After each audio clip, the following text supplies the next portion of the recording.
Alrighty, halftime show. Terry Ford, Ned Bird today here on the game. And yes, you lost the bet. I was here kind of on time. I know. So hand the money over to your friend. You lost today. Which I'm quite entertained by the fact that there are bets about what time I actually show up. So we are here till 3. We always stay till 3, typically, usually. So we appreciate you hanging out here on the game. A lot of Shane Beamer sound. We're going to be digging into Shane's conversation with the media after practice on Saturday, the first scrimmage. And look, we're jonesing for any kind of information, right? Something we can get into when it comes to this year's squad. Scrimmage game, yes, thank God. Scrimmage. And so we'll dig through what you can dig through, and you don't want to get too crazy over any of it, good, bad, pretty, ugly, whatever. It's the first scrimmage. And what you get in the first scrimmage a lot of times doesn't equal what you get when you get to the first game or what you get through the season. I mean, again, Mario Anderson became the starting running back at some point last year. We weren't really talking about Mario Anderson at this time last year. So these things happen all the time. It's just, we always look for where we're at a certain point, and we're at a certain point right now is we got info for the first scrimmage of the season. So we'll get into that. Shane discussing a ton of different stuff, from the quarterbacks to the wide receivers to the running backs to the offensive line to defensive line rotations to the corner position. The one thing it's kind of interesting when it comes to this whole all of this that Shane brought up when he was talking to the media, as I grab my paper just to make sure what I'm saying is correct, is he really didn't get into the linebackers, and he wasn't really asked about the linebackers. And he was asked about the defensive line and the edge and how they're going to rotate all those guys, how they were rotating them at the scrimmage and just how it could go as the season moves along. But everything was brought up. I'm looking at it right now. Quarterback, offense overall, wide receivers, running backs, offensive line, defensive line edge, corner battle. No one talked about the linebackers. And Shane didn't bring them up. I mean, to me, that just means everything's okay. Mokaba was discussed, but we didn't hear about how's everything going with the new guys, the transfers, the freshmen, what's happening there. How's that rotation playing itself out? I think, and could I be wrong? Never, ever am I wrong. I've already been wrong 24 times today. But I feel like linebacker will go from, besides Debo Williams and that last month with Bam Martin-Scott, the linebacking could have been better. This year, I think it'll be more of a strength. I really do. I think you've got a collection of guys, whether you have like Debo and Bam Martin-Scott returning. You have your transfers coming in who were productive at Pitt and at Central Florida. Or Charlotte, I'm sorry. And then you have your freshmen coming in who are highly thought of. And then you hope Mokaba can, jump in and give you a little something as well. And with that crew, I think you're going to get above average linebacker play. I think, first of all, you can rotate these guys. You can keep them fresh. You can rotate up front as well. This defense could be a defense where, these guys are so fresh in the fourth quarter of games because it's so deep. And if players play to the level that either they've played before or you think they can play, I'm not going like wow crazy, just in a level of being solid. If you have all of these guys on the first two levels of the defense play the way you hope they'll play, you should be able to have a nice rotation, a good amount of depth to where you can keep dudes fresh, which will just help you in the fourth quarter of games.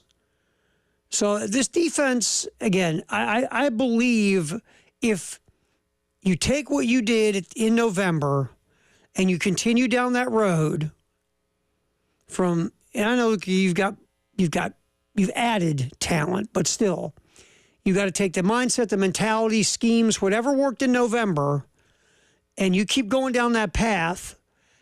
I feel like you're going to have a good defense. I do. So we'll see, but not a lot of talk about the linebackers outside of Mo Kaba trying to come back from another injury, which I give Mo Kaba a ton of props. He just keeps going. You know, you get injured, you rehab, you come back, you get injured, you come back, you rehab, and rehab sucks. If you've ever done rehab in any way, shape, or form, you know rehab is awful.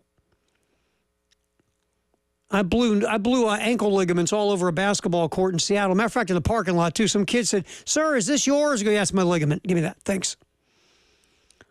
And I had to do the physical therapy rehab, and it was awful. It was terrible. I had this little physical therapist. She was very nice. She was all bubbly and happy all the time. I'm in there miserable. I got one good ankle. I can't move. All right, it's really easy. Just get on the board, and you go on the board and you balance like this on the board. You go on the board like this and you balance. See how easy that is? I go on the board and fall on my face. And that's okay. Get up and do it again. And I'd fall. Just watch again. It's really easy. Look at me, look at me, look at me. And I'm like, I'd like to hit you in the head with the board. And that's just me, a low-level goober trying to rehab his blown-out ankle. Think about Mo Kaba having to do this now continuous times. And Mo Kaba is such a great guy. He's been here with us a few occasions. He's come in with our buddies from Cato's, and Mo Kaba is just a good guy in general, and you just root for that because he's got a great mindset for all of this too. He really does. So we'll get some Shane sound on Mo Kaba in a little bit as well.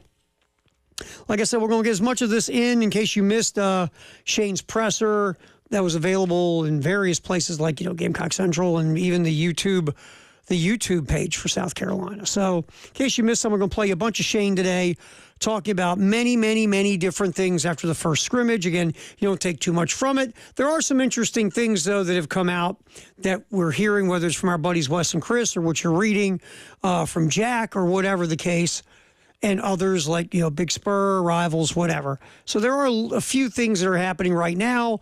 What do they end up being in the big picture? Who knows? There's the best thing that came out of that scrimmage on Saturday. The best thing. Nobody got hurt. That's what matters.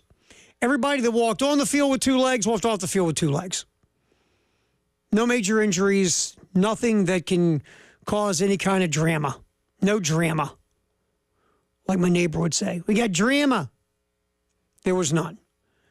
Healthy is always the number one thing when it comes to scrimmages, practices, preseason games in the NFL, spring training games in baseball, summer league in basketball. You don't want people getting hurt, especially that are important pieces to the future of your team. So that's the number one deal, is no one got hurt. And the one thing, and we will, like I said, be firing up some stuff from Shane, and defense was better than the offense, and you hear it from a lot of coaches, and Preston even said it.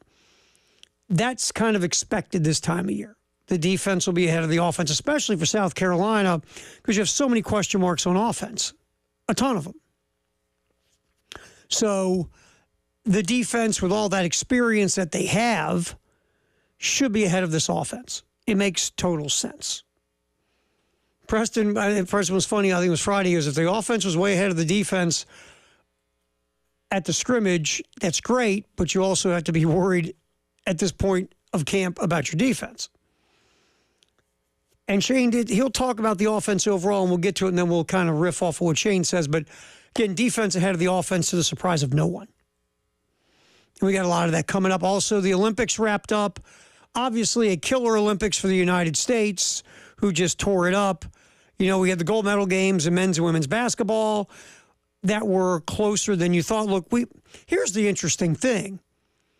You thought that the French men could cover, 16 was the spread against the American men? So you're like, you can see the Frenchies at home covering the spread there. But to see the American women have to hold on for dear life, sorry, Didn't see that coming. But to the credit of the American women, they found a way to pull a W. A lot of times when you're just skull kicking everybody in a tournament, and then you run into that moment where all of a sudden, you're in a tight game, and all of a sudden there are moments where are teetering to winning and losing. If you haven't been in that pressure in the tournament, sometimes you don't know how to handle it, especially when you're not expecting it. I'll go back. I'll give you the classic case. We'll go way back. That great UNLV team with Grandmama, Larry Johnson, Greg Anthony, Anderson Hunt, Stacey Augmon. Those guys destroyed people. And then they got to that final, or that semifinal game against Duke in the Final Four, and that game was tight, and UNLV down the stretch soiled themselves. Because they didn't expect to be in that game. Because the year before, they beat Duke in the final, I think, by 172,000. They crushed Duke. They embarrassed Duke. And so they got them in the semifinal, in the Final Four, and all of a sudden they're like, wow, Duke's playing ball with us. Wow, Duke's in this game. Wow, Duke has the lead. Wow, we're in a dogfight. Oh, my God, this thing's coming down to crunch time. And UNLV just, they couldn't handle it. They weren't used to it. They hadn't dealt with that in a long time. So I give the U.S. women credit for a game that nobody expected to be close. It was close, and they found a way to execute and make the big plays they had to make down the stretch. And, yeah, Gabby Williams of France move her foot back a few feet, and you got overtime. But the U.S. women made the plays they had to make down the stretch to win the gold. And the men, obviously, Steph Curry made the shots down the stretch to win the gold. So we'll talk about the Olympics as it wraps up. And we'll talk about the Olympic ratings, which, again, the tees, they didn't suck. We'll get into that coming up. We'll get back in here, though. Shane Beamer, more sound from the first scrimmage of the season. We'll hear Shane give an injury update, obviously, and talk about the performance of his quarterbacks, because that quarterback position, kind of important. Last time I checked. Halftime show, Terry Ford, our buddy Ed Bird steering the ship. We go till 3 on the game.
Halftime show. Terry Ford hanging out with you along with my buddy Ed Bird here till 3 on the game. They were showing Tyrese Halliburton, who obviously was playing on the U.S. men's Olympic basketball team. Didn't get much run. Did a lot of towel waving and cheering on the sidelines for the U.S. He'll get his turn in 4 years. If he continues to play the way he's playing, he'll get his shot for more PT in L.A. in 2028. But Halliburton didn't play a ton. And it was a great shot he put up on social media, basically saying it's sort of like when you really didn't do a whole lot in a class project and still got an A. And he's got his gold medal he's holding up, saying, yeah, man, I hardly played, but I got me a gold medal. 26 million people viewed it. It was hilarious. All right, so Shane Beamer talking to the media after the first scrimmage of the season. Here is Shane, and we'll go with that first cut. Ed Bird talking about injuries. Injury-wise, just normal bumps and bruises associated with preseason training camp. These guys didn't scrimmage today. Marquis Anderson, Vandravius Jacobs, Elijah Davis, Chakai Moore, Reed McKeska, Juju McDowell, Bam Martin Scott, and Rocket Sanders, Rocket Bam, Juju Reed, Chakai, Elijah, Dre, and Marquis. Nothing major. All those guys practiced this week and had some just normal bumps and bruises and did not go today. Expect all of them to be back at practice tomorrow and ready to rock and roll. So you heard there, everybody's expected back. We just had some dudes out, precautionary, bumps and bruises, but we had nothing major coming out of the scrimmage. Again, good news. That's a win. That's a great scrimmage right there. Fantastic scrimmage, everybody. Good work, fellas. All right, here's Shane also discussing the quarterback play, because obviously we're lasered in on Lenora Sellers, and everything goes with Sellers as he gets ready to, what we believe, to take over the reins as a starting quarterback at South Carolina. Cut 3, Ed Bird, here's Shane talking about the performance of the quarterbacks. Look good. He and Robbie got some work with the first group. Lenoris got some work with the second group. Davis Bevel got some work with that second group. So I thought Dow did a good job of rotating all those guys in there and getting them work. Thought Lenoris did a good job. They looked very poised and composed out there, made some nice throws, had some nice runs, managed the offense the right way. Robbie Ashford flashed. Davis made some good throws. So I thought overall, I think Lenoris has had, a good end of the week. Not that the first of the week was bad, but the last couple of days I've really been impressed with him and like the way that whole group is coming together in that quarterback room right now. I mean, and Shane has been like this pretty consistent through this offseason when talking about the quarterbacks. He always gives everybody a little bit of love, all of them. And he'll also say, don't forget, Luke Doty also takes some snaps at quarterback. So Shane continues to just spread the love when it comes to the quarterback and just doesn't focus on Lenore Sellers when asked, really, questions that are directed about Lenore Sellers. And we've been saying this and we'll continue to say it. I mean, obviously Shane said coming out of the spring, Sellers was a starter. But there's still more competition in the summer. I'm not there every day, but from what I've heard from people who are around it a lot more than I am, it's still Lenore Sellers. And it's going to take a massive shift for it to change. I mean, Robbie Ashford is going to have to play his tail off to get close to unseating Lenore Sellers, I think, at this point. Look, Robbie Ashford, the thing with Robbie Ashford is he can make plays with his legs all day long. You saw it at Auburn. Problem is, when Robbie Ashford drops back to sling it, that's when you have issues. And Sellers, look, we talk about his ability to move and run and things like that, but Lenore Sellers can throw the football. Does he still have to work on things? Oh, absolutely. But he has arm talent. He has more arm talent than Robbie Ashford when you look at everything. It's not just who's got the strongest arm. It's about really accuracy, throwing guys open, being able to fit throws through tight windows, anticipation. And also there's obviously the ability to read a defense and make the correct throw. So a lot of things go into arm talent that aren't just, okay, who can throw the ball the farthest? That's very overrated. It just is. You know, we saw it last year with Joe Mixon. You know, I saw it years and years and years and years and years and years ago. In Baltimore, with a dude named Kyle Bowler went to Cal. Dude had a phenomenal arm. NASA could have used his arm. Problem is, he didn't know where it was going. And, you know, he didn't have the second-level talents to go with that arm. He used to always tell a story, you know, he can throw a football off of one knee through the goalpost. That's great, but he can't hit a 7-yard in route on 3rd and 5. Because, you know, you run that, hey, I got a great idea for this play. Let's have Kyle get on one knee and throw it through the goalpost. Really doesn't do much for you in a game. So this arm talent thing is very overrated in regard to how far you can throw the ball. Most of the time, you talk to people who deal with quarterbacks and passing games and things of that nature, they'll tell you all you need to be able to do on a deep ball is have like typically 40 air yards. That's all. You have to be able to throw the ball accurately down the field 30, 40 yards on a deep ball. And sometimes it'll go farther, obviously, but that's usually around the average. So you don't have to have a bazooka hooked to your shoulder. So that talk is always overrated. It just is.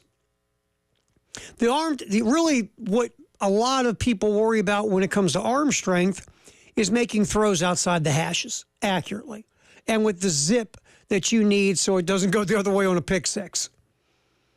That's really where the arm strength matters more than how far can you throw it down the field. You got to be able to make, like, for example, NFL throws or those throws outside the hashes to the sidelines. Can you throw deep outs, deep comebacks, things of that nature? Can you make those throws? So Lenore Sellers has plenty of arm talent. We always talk about how he can run, but he also has the ability to be a productive passer on the collegiate level. Just shoots, everything's a work in progress. We'll see how fast he gets that work in progress and takes it to the next level. But as you notice again, Shane giving everybody some love. Nothing wrong with that. And we'll get our first glimpse at Lenore Sellers, obviously, in a real game against Old Dominion. The true first test to me, no offense to the Monarchs, because, you know, they are Monarchs. You don't want to make them mad. But the first true test is in Lexington, Kentucky in week 2. I mean, it just is. But that was Shane discussing the quarterback room on Saturday. And we'll get back in here and hear Shane kind of just talk about the offense overall.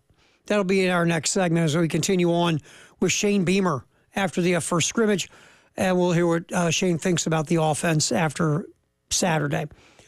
Also, Charwood, our Summer Golf Classic is coming up. It's very simple. It's Friday, August 23rd. We'll be raffling Gamecock football season tickets.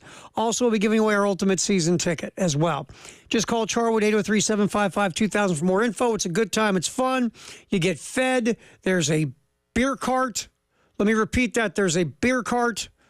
It's a good time. Come on out, hit some golf balls, hang with us as we broadcast our shows there from 6 a.m. to roughly, 3 p.m. It's just fun.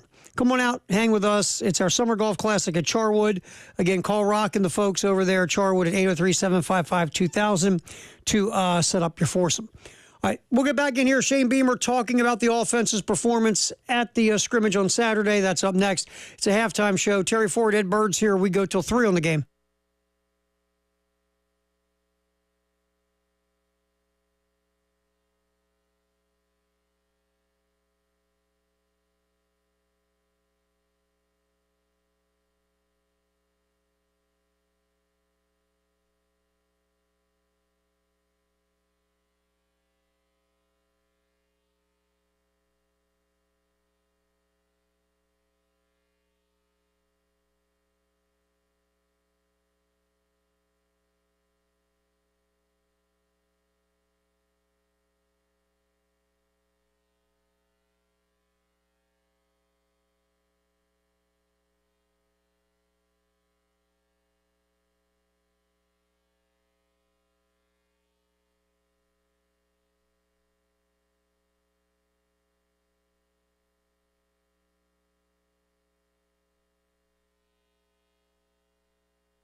What we're talking about is the South Carolina Gamecock first scrimmage of the season on Saturday. And the thoughts of the head football coach, Shane Beamer, what he saw, what he thinks, and we're kind of focusing in now on the offense overall. We talked about Lenore Sellers and the quarterbacks. We heard Shane discuss that. And Shane was like, yeah, Lenore's had a good end of the week. And the quote from Beamer, paraphrasing, was, he didn't have a bad first part of the week, but was really good as the week went along. And, again, Lenore Sellers, it's his job to lose. I mean, there's competition, obviously, because you always want to preach competition. But it feels like, Lenore Sellers really has to, first of all, Robbie Ashford's got to play out of his mind, and two, Lenore Sellers really has to, take a step back. Now for the offense overall, cut for Redbird. Here is Shane Beamer discussing what happened on the offensive side of the ball at that scrimmage on Saturday. Yeah, I felt like we had some self-inflicted things today that, from an offensive standpoint, that we'll lose football games, whether it be drops or some penalties. You got a drive going, and then you have a penalty that backs you up. So stuff today that we can correct. But I thought, our guys did a good job overall of moving the football. I thought our defense did a great job when the offense got down in the red zone or maybe had an explosive play. The defense responded the right way.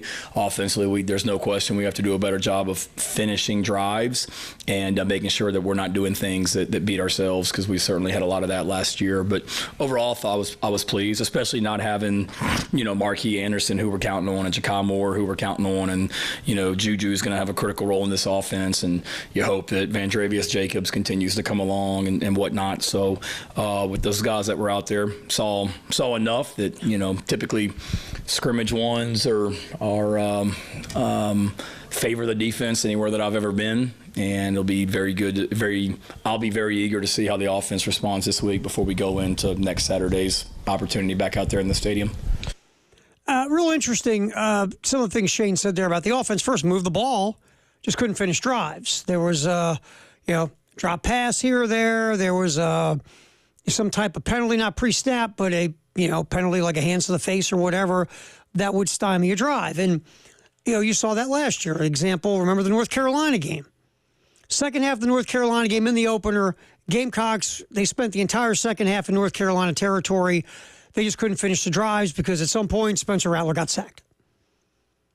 Remember the Missouri game, kicking a ton of field goals, attempting to kick a ton of field goals. Why? Because drives got stalled. Got to be able to finish drives. And, last time I checked, and I'll go back and look, I might even bring up the calculator on my phone, touchdowns are worth more than field goals. You got to score touchdowns. It's just, you need guys to be able to make plays to get you in the end zone. Whether it's your quarterback making plays, your offensive line opening holes for your running back to score, your wide receivers making plays, you've got to be able to win in the red zone. When you cross the 50, you've got to be able to move the ball down the field and score a touchdown. Big plays are great. Look, big plays are phenomenal. No one's going to sit here and take a dump on big plays. Big plays are huge. Explosive plays, we call it today now. Running plays, passing plays, just explosive plays matter. But you also have to be able to score when you're not getting explosive plays. You need to be able to sustain drives at times. You need an offense that can march 67 yards on 15 plays and grind it out when they're not getting big explosive plays down the field. That's something last year, because of all the offensive line issues, it was very difficult to put together a lot of sustained drives. South Carolina had to rely on the big play, the explosive play, because you just grinding out, touchdown drives or scoring drives is very difficult. It's got to change this year, and you can't have penalties that hurt you.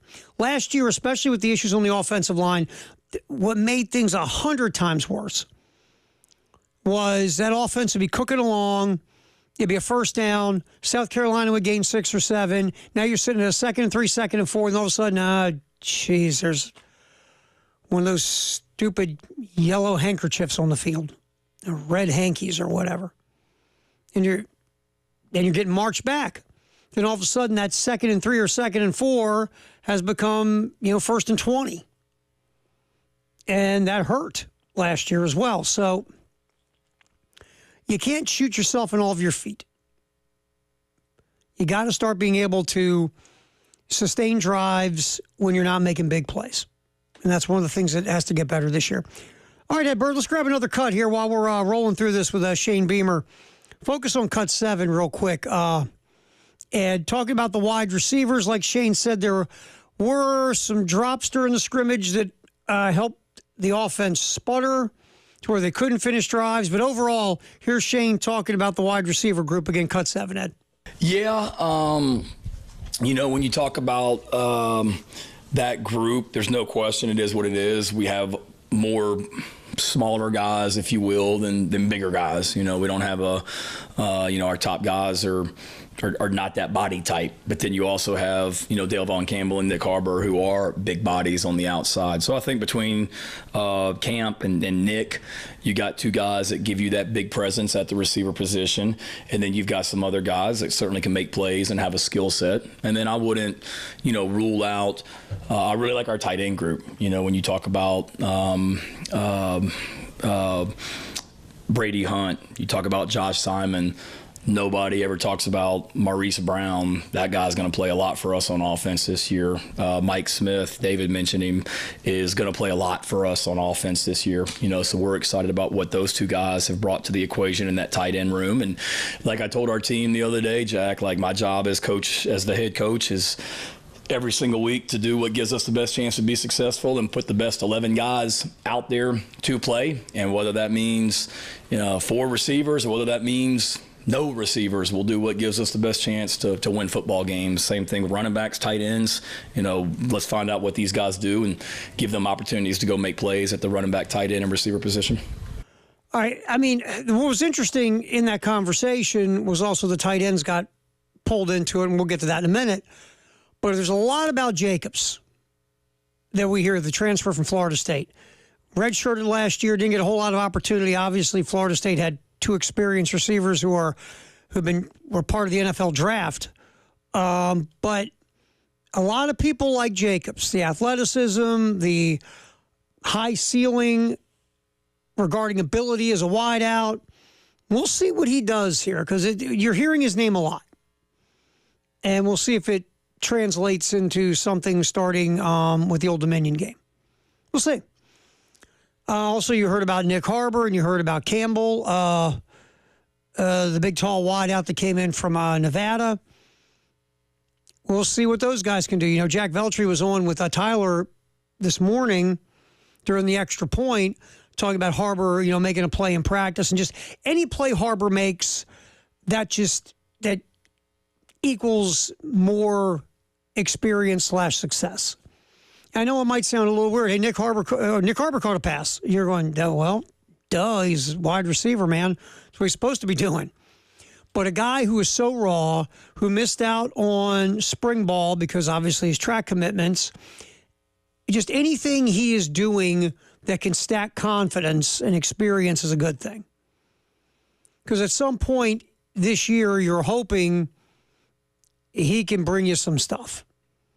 Again, we've talked about this. You got to temper expectations on Nick Harbor because, again, he is not 100% all in on football. He does his best when he's running track, but he's working 2 deals right now. And if you've ever had to take 2 things and make them your focus, like 100%, there's no such thing as 200%. There's just not. You're trying to do 2 things at 100% efficiency and your ability. But it's difficult because, again, there's no such thing as 200%. And for Nick Harbor, I'm guessing both give a little bit. But he's trying to learn a new position in football. So anytime we hear Nick Harbor did something good, it's like, yeah, cool.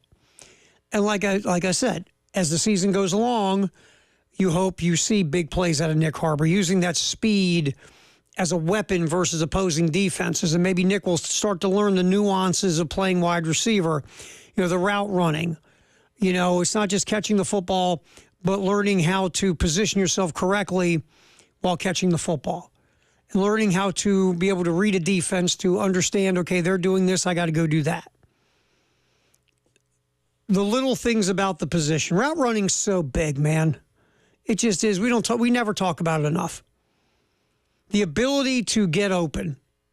I've always said this. You can take your 40 times and whatever, and guys can go to Indianapolis in their underwear and run a 4.25. That's great. Can you catch the ball? And can you get open? It's really what matters to me. You see guys like Adam Thielen or a Cooper Kupp in the NFL, they're not Usain Bolt.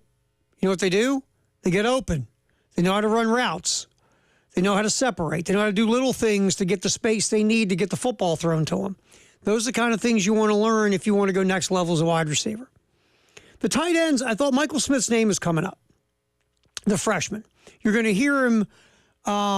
Shane's going to talk about, who scored on Saturday. Michael Smith scored. He's another guy like Jacobs. His name keeps coming up in conversation about what the positive things the guy's doing during camp. So we'll see what the freshman brings at tight end. You got a pretty deep tight end room with Hunt and Simon. But now you might be adding Michael Smith in there to get reps, and Maurice Brown's name comes up a bunch from Shane. So the tight ends, which, look, really good passing games today, find a way to incorporate the tight end. They just do. And if you can get the tight end as a mismatch on safeties and linebackers, on first level, second level, third level, wherever, and if you got a tight end that can do that stuff, that just makes your passing game so much better. It just does. Just gives you another level to attack, and it stops the opposing defense from rolling too much toward your wide receivers. So it's just nothing but a good thing. Nothing but a good thing. But then the drops, you got to, obviously, you cannot drop the football when it's thrown to you. It's kind of a no-brainer. So that's got to get tightened up, especially because that's a drive killer too. You're 1st and 10, and you drop back and hit a receiver on the money for, let's just say, 8 or 9 yards instead of having 2nd and 1 or 2. He drops it, and all of a sudden you're looking at 2nd and long. All right, halftime show. We've got the Firehouse Subtext the Hour coming up next. Terry Ford, Ed Bird, here on The Game.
All right, Firehouse subtext the hour at 803-404-6100. This is phenomenal. There's, I guess, a couple of guys who take bets on what time I show up every day. And it's an interesting little text chain from one guy, anonymous texter. Like one day he's like, I need 1204, yes! Boom, 1204. So he won the dollar. Today I got here on time. He drops a text. Had faith in you today, man. Knew you'd make it on time. So it's like a drinking game. We just don't do that at work. I'm sorry, I'm just I do this betting thing, boss. Anyway. So, made it on time today. Right at 12, on the button. For the halftime show with my buddy Ed Bird and myself here on the game. And we'll, like we say, every hour we get a Firehouse subtext the hour up here on the game, 803-404-6100. All right, so the Olympics, we'll start with this. The ratings were huge. Ratings were gigantic for the Olympics. And that makes up for the year before, the last Olympics in Tokyo 3 years ago. Remember, COVID kind of made everything go sideways. But 3 years ago, the Olympic Games in Tokyo was like the worst numbers in a long time. This time, totally different. The opening Sunday of competition drew an average of 41.5 million. That's NFL stuff, okay? 41.5 million viewers on various NBC platforms. That almost equaled the 42 million viewers who tuned in to watch the NFL's most watched regular season game, which is Cowboys Commanders. That was Thanksgiving weekend. Primetime coverage for NBC's Olympics, ready for this? 34 million across all platforms. That's up 79% from Tokyo. 79%. The numbers went up from Tokyo.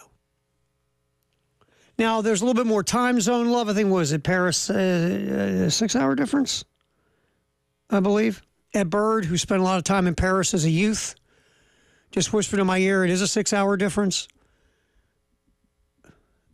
Yeah, Ed had a lot of, hey, France is a place for love and romance. Ed was a player in his day. So 6-hour difference in Paris. And plus, it's Paris. Now, how much of that matters? I don't think much. But there's some people think it's kind of cool watching volleyball and seeing the Eiffel Tower in the background. Hey, that's kind of wild. And Paris, they did do that. They used iconic places in that city, and they had venues. And, it was. I'm sitting looking at a picture now of, like, there's a volleyball pit, right near the Eiffel Tower, which is pretty wild. Also, I thought the coverage, a lot of times, the coverage is always, remember the old days where they wouldn't tell you what happened because they wanted you to watch it on prime time? That kind of got stupid, didn't it, in the world we live in? Because we knew, because it wasn't like NBC could go to social media, don't tell anybody the results so we can play it on prime time. You look like a boob. So, yeah. The world knows what's going on, so you just have to go, you know what, screw it. We're going to carry everything when it happens live on our various channels, whether it's NBC, USA, Peacock, whatever, and then we're going to re-rack the best of the best for prime time. Because, again, somebody can't watch in the afternoon. So now you'll give them the, I'm not going to say condensed version, but you give them the prime time package. So I thought that was, and they did something that was really cool. I only got to see it once. The Gold Zone, sort of like the Red Zone, NFL Red Zone, which, by the way, is my football crack, is the NFL Red Zone. They did something as a takeoff as Gold Zone. It was a whip-around highlight show. And that was fantastic. Again, that's our world today. This is just who we are. Give me the good stuff. That's why Red Zone is great. The minute a team typically gets inside the 20, Scott Hansen and the guys at NFL Network go, okay, let's go to, Buffalo and New York. And, of course, the U.S. crushed it. They just crushed it, right? From Katie Ledecky, Simone Biles, so many others. I mean, the U.S. track and field team destroyed the world. Just destroyed the world. That was the most track medals since L.A. in '84. I mean, they just pummeled everyone. It was a week of boat racing. I think that helped. Look, we love to watch America win. Every country likes to watch their people be successful in the Olympics. We're no different. The U.S. had superstars, compelling storylines, and more than anything, they won a bunch. In sports, they typically don't win a bunch. Won a cycle race, they're winning distance races on the track. So the Olympics was massively successful from a rating standpoint for NBC. They made a ton of loot. And we'll talk more about what happened over the weekend in the men's and women's USA basketball gold medal games. We'll get into that next hour. Also, football coming up. Sponsored by Atlantic Windows and Doors here on The Game.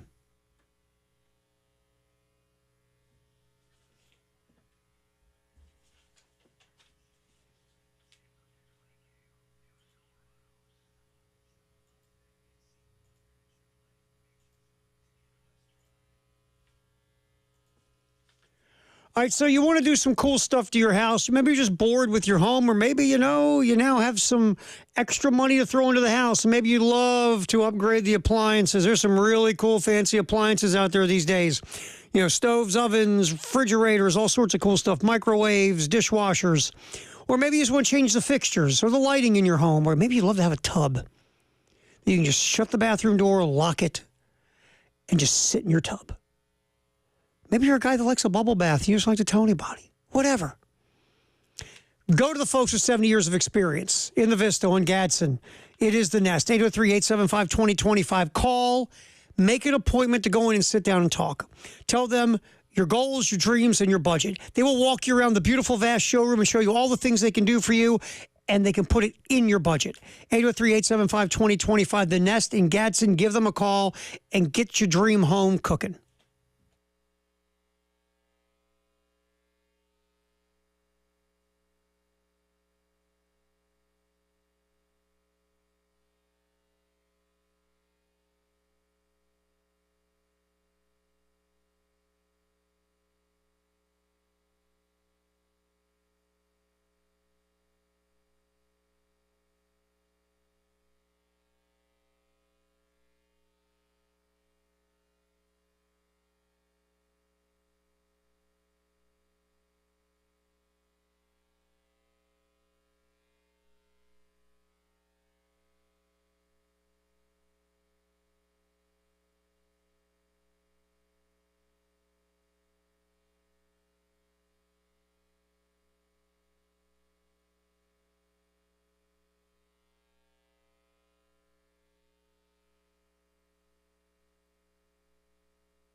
Oh, it's a halftime show. Terry Ford, Ed Bird is here as we roll this sucker up until 3 here on the game. Football in the 1 o'clock hour, sponsored by Atlantic Windows and Doors.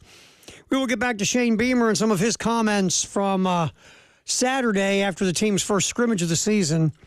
But first, the AP Top 25 College Football poll is out. Again, we love any of this stuff because it gives us things to yap about, right? But on a scale of 1 to 10, my care level for the AP preseason top 25 is like a 1. It's just, again, a true poll to me comes out. The first poll I really pay attention to is the first one in October. Teams have had a month to play. You kind of get a bit more settled in on what's going on. Because the preseason poll is just a ton of projection. We automatically are always going to put in, teams that the big brands, because when people vote, not everybody knows everything about everybody, whether it's media, coaches, whoever, and they just kind of, you know what I'm saying. Hey, I know Notre Dame. Someone told me, I was talking to a dude that, covers Indiana high school football who knows a cousin of Coach Freeman's, and they say Notre Dame's going to be really good. I'll put in my top 25. There are people who legitimately think Notre Dame's going to be good, but that's my point. People know Notre Dame. They know Texas. They know Southern Cal. They know Bama. They know the They're big brand names, and sometimes they're going to get votes. And the top 25, to no one's surprise, Georgia is 1, Ohio State's 2, and they have all the first-place votes except 1. Georgia's got 46 first-place votes. Ohio State's got 15. Oregon's got 1. That's the top 3. Texas is 4, Bama's 5. Ole Miss is sitting at 6, Notre Dame 7, Penn State 8, Michigan 9, Florida State 10. Just for the point of what we said, why I don't put a whole lot into this thing. Florida State, they lost a lot of people. How good are they going to be? Now, Florida State has shown they're back to being a level 1 program the last 2 seasons. Should have been in the college football playoff last year. Year before that, won double-digit games. So the thought is Florida State's back, right? Look, I don't buy into DJU as their starting quarterback. Uiagalelei has shown you to be he's okay. At Oregon State last year, he just got better at throwing the deep ball, but his overall numbers weren't a heck of a lot better than they were at Clemson. Uiagalelei kind of is who he is. He's all right, but he's not as good as the guy he's replacing, Jordan Travis. So we'll see what Florida State does, but they're top 10 in the country, according to the AP. Michigan's at number 9. They lost a ton of folks. More importantly, they lost their head coach. Coach Kakis is one of the best coaches in football. Forget college or pro. And forget he's kind of kooky. And we're going to get into some interesting conversation about the culture at Michigan under Jim Harbaugh. But, you lose one of the best football coaches in America. You lose your starting quarterback. You lose a lot of pieces on both sides of the ball. Michigan, if you want to put them in the lower part of the top 25, okay, number 9? We'll see. I could be wrong. Penn State's at 8. I get it. Notre Dame's at 7. I get it to a point, even though our boy Coach Freeman has not shown us anything, but he's a really good recruiter, and I know women who think he's dreamy. But he hasn't really put together that wow big season at Notre Dame that everybody says he's going to have. This is year 3. Typically, year 3 is a sweet spot year at Notre Dame. Brian Kelly got to the championship game in year 3. Dan Devine won a national title in year 3. I think Lou Holtz won a national title in year 3. So year 3 is a big year, and Marcus Freeman is in year 3. Would I put them at number 7? Nah, probably not. But a lot of people think they're going to be really good. Ole Miss is at number 6. Totally get it. They seem stacked on both sides of the ball. We'll see how they handle expectations in Oxford, but Ole Miss is at 6. Bama's at 5. Bama's still Bama. They got tons of dudes still. They lost a couple, but they still got many. Kalen DeBoer, is he Nick Saban? No one is. But Kalen DeBoer is a winner. And we'll see what Alabama does this year. Texas at number 4. I've said this before. I get it. They've got a lot of talent. They're bringing back talent. They did lose. They lost a bunch of receivers. They lost 2 interior defensive linemen to the NFL who were really good. The defense was still leaky last year. The offense was explosive. All that stuff, Texas they got players. But I just think there's something to going into the fire pit that is the SEC. And it's week after week. And Texas' schedule is not tough. Oklahoma got run over by the schedule bus and then back over again. Texas got it pretty light. If I was a conspiracy theorist, I'd say, boy, the SEC really wants Texas to do good. But I'm not a conspiracy theorist. I don't wear an aluminum foil helmet. I think Texas will be like a 9-win team because they are good. I just think your first trip through the SEC, you don't know what's coming, and then you'll find out what's coming. Oregon going to the Big Ten. Now, Big Ten's not as good a league as the SEC, but still, Oregon's changing leagues. It's a different type of football than Oregon's used to in the Pac-12. Oregon at number 3, I think, is a little high. I believe they'll still be very good, but I don't know if they're going to be that good. I think the 2 best teams in America are Georgia and Ohio State. I think it's a clear line, a wall between those 2 and everybody else. They are just, both those teams are jacked on both sides of the ball. They really are. Ryan Day, hey, man, your record's really, really great. Of course, except against Michigan the last few years. And, of course, you haven't won a college football playoff game. You should have. You had Georgia beat and went, But I think Georgia and Ohio State are 2 best teams in the country, but Ohio State's got a hurdle to clear. I think if Ryan Day, you beat Michigan, you win the Big Ten like you should, you win, you get yourself to the college football semifinal, depending on if you've got a bye or not. You got to win a college football playoff game. You just do. I think that will, to a point, satisfy some folks. But if Ryan Day doesn't win a college football playoff game and doesn't beat Michigan, just saying, those people have no problem running you off. They don't give a bleep about your 1-loss record. Are you contending for a national championship or are you beating that school up north? That's it. If you're not doing those things, you won't be the head coach at Ohio State for long. To heck with your 1-loss record. They don't care. They just flat out don't. Ryan Day's team, again, is one of the 2 best teams in America. Ryan Day should be playing for the national championship this year. He should.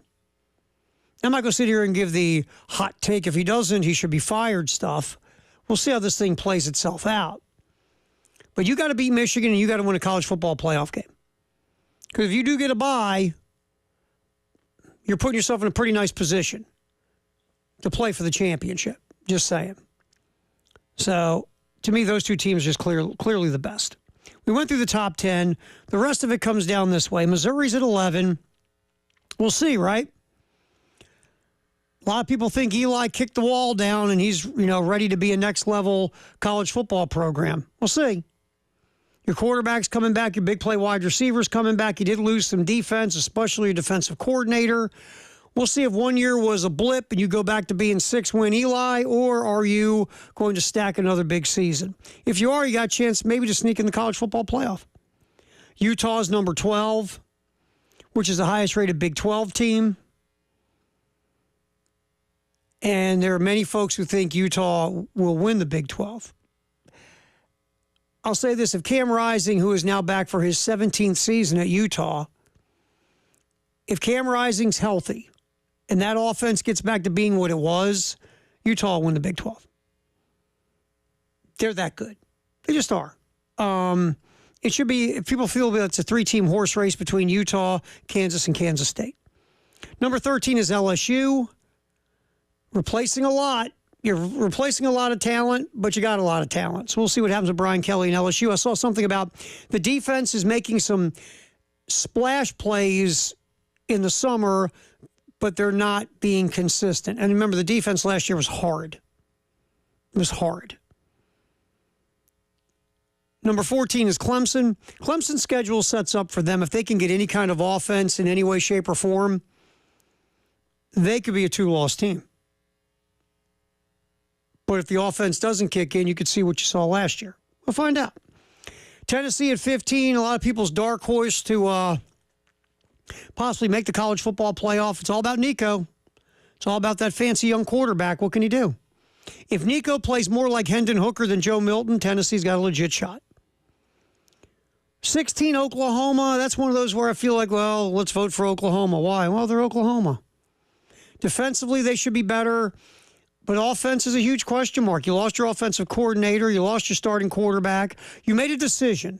You could have kept Dylan Gabriel, your veteran who was really good for you, but you'd lose your fancy young quarterback in Jackson Arnold who would have hit the portal. And Oklahoma decided to go with Jackson Arnold. And we'll see. The offensive line, they got to rebuild their offensive line. 16 might be a little high to me, but we'll find. Oh, yeah, by the way, they're going in the SEC. Yeah, that too. Oklahoma State's at 17. The Big 12 has been cleared for Mike Gundy to see if the mullet can actually win the Big 12 and go to the college football playoff. Mike Gundy's been around for a long time. Two of the excuses are gone. Number 18, Kansas State. We talked about that they're in contention in the Big 12. Miami's number 19 because I guess everybody figures at some point Mario Cristobal is going to start winning games because he's recruiting a lot of good talent.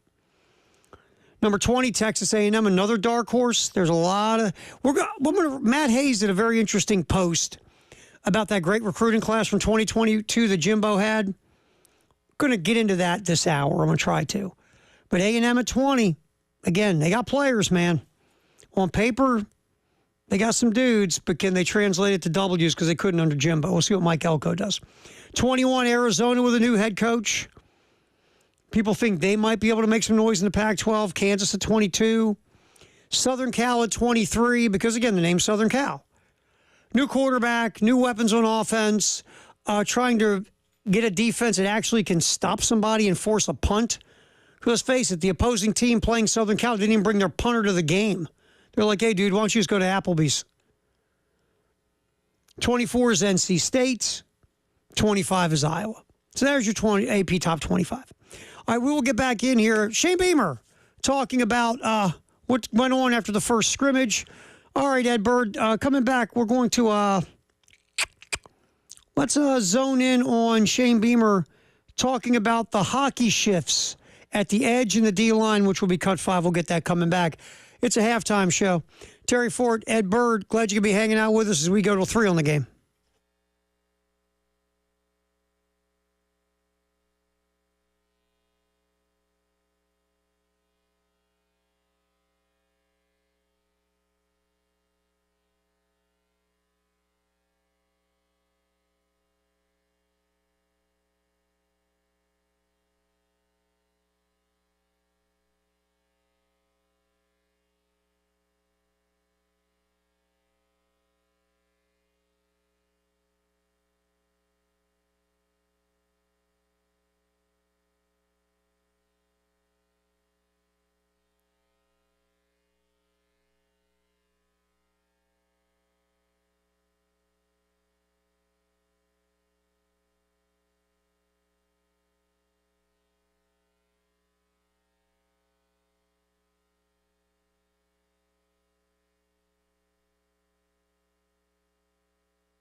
Halftime show, Terry Ford and Ed Bird steering the ship for us up until 3 o'clock here on the game.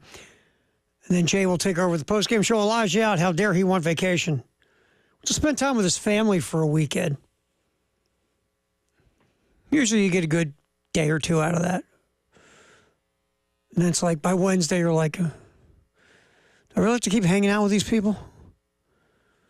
Elijah will do a whole week in Florida with the family. So he'll be back on Monday on the postgame show. All right, Charwood. It's our Summer Golf Classic at Charwood. Sign up now. Get your foursome set to go. 803-755-2000. We'll be raffling off South Carolina Gamecock football season tickets at the golf event. So, again, 803-755-2000. We supply, I think we supply a little breakfast thing usually, and then we have, get you got like a box lunch. Obviously, there's a nice beverage cart. Always my favorite part of golfing. And it's just a good time. You get outside, you have some fun, hang out with us, and we appreciate you very much. So, again, 803-755-2000 is Friday, August 23rd, is our Summer Golf Classic at Charwood. Rock and the crew always do a great job. All right, so Shane Beamer talking to the media on Saturday after the scrimmage. Shane discussing the rotation when it comes to the defensive front, the D-line, and the edge guys. Here's Shane. That would be cut 5, Ed Bird. Like a hockey shift. There's not a first group, second group, third group. I mean, I saw, you talk about the top 6 guys, I saw all 6 of them in with all 3 groups. And that's what I told Sterling yesterday. Do what you need to do to get those guys some work. And we only have 6. You'd love to have a little bit more. So we actually had to use some other bodies just to spell those guys. So we were out there for 100-plus plays today. We needed to be smart with not just playing those 6 all 100. So we got some other bodies in there to spell those guys. But that's absolutely what it was. All those guys bring a skill set to that group, and like the way they're working and coming along right now. We discussed this in the first riff of the show about, that defensive line, where the interior and the edge is just so much deeper. I mean, the interior, look, Tonka Hemingway, undersized guy, kind of a tweener, but Tonka Hemingway can make plays, especially if you have hockey shifts when it comes to changing the personnel. You keep a Tonka Hemingway fresh throughout a football game where he doesn't, have to take too many reps. And then, he's ready to rock and roll and help you win a football game in the fourth quarter. TJ Sanders is a guy that is on the NFL radar. He'll be a guy that feels like if he plays the way he played last year or even plays better, he's a guy that you could see being a day 3 pick, 4th, 5th rounder, maybe even better. Who knows? But Sanders is on the radar of the NFL. And then you have a Kyle Kennard on the edge who's come in from Georgia Tech. You have our young fellow, Mr. Stewart, hanging out there coming off the edge. A 5-star. So you have more talent. And then you're hoping that this is the year Brian Thomas becomes more consistent. Dez we don't even talk about Dez anymore. He's built like an edge pass rusher. He just has, was raw last year. We'll see what he can do as a sophomore. Gilbert Edmond is back. So you have a plethora. I always wanted to use that word in a sentence. You have a plethora of folks that you can use up front, on the edge, and in the interior where you can, like Shane says, hockey shift. And hopefully everybody's getting, run and reps and snaps, and everybody is, they got good legs in the fourth quarter, just like a linebacker. We talked about this. You got 6, 7 guys that, you can move around at linebacker for this football team. You've made this team deeper, which is not a bad thing. And you have talented guys you brought in who are also, they've got experience. They have veteran experience, and that's a real important thing as well. So we'll see where this goes. But it just feels like this defense is deep. It's got guys with some track records or guys with high ceilings of potential. And this could be a really good defense. But again, obviously we'll see when they hit the field. All right, USA Today does their over-unders, win projections, I should say, expected wins. They started off with Independence in Group of 5. And, of course, South Carolina has a couple opponents from the Group of 5 this year, starting off with the opener against Old Dominion. Old Dominion is their expected wins, according to this computer model, 3.8. So roughly looked at as a 4-8 football team. And Akron, who will be, I think, September 21st, they're at 3.6. So roughly, probably, if you want to round up, a 4-win football team. So you got two teams who look like they are not going to be, battling for conference championships. They're going to be battling to try to get to 6 wins to possibly go to a bowl game. So those are two teams that you hope you take advantage of if you're South Carolina. And you can pull W's at home against both of those squads, both Old Dominion and Akron. All right, I found this interesting. This is from MLive in Michigan. A post from MLive talking about the culture at Michigan under Jim Harbaugh. And obviously Harbaugh is a fantastic coach. Michigan, 3 straight years of college football playoff, won the national title last year. So this isn't it being a bad culture, because it wasn't. Obviously, you watched it. There is no bad culture there. Those dudes were all in with Jim Harbaugh. Remember, he was suspended. You thought he was being held hostage somewhere in the Middle East, the way people were acting. So it wasn't a bad culture, but it's just, this was, according to folks, the way the culture went.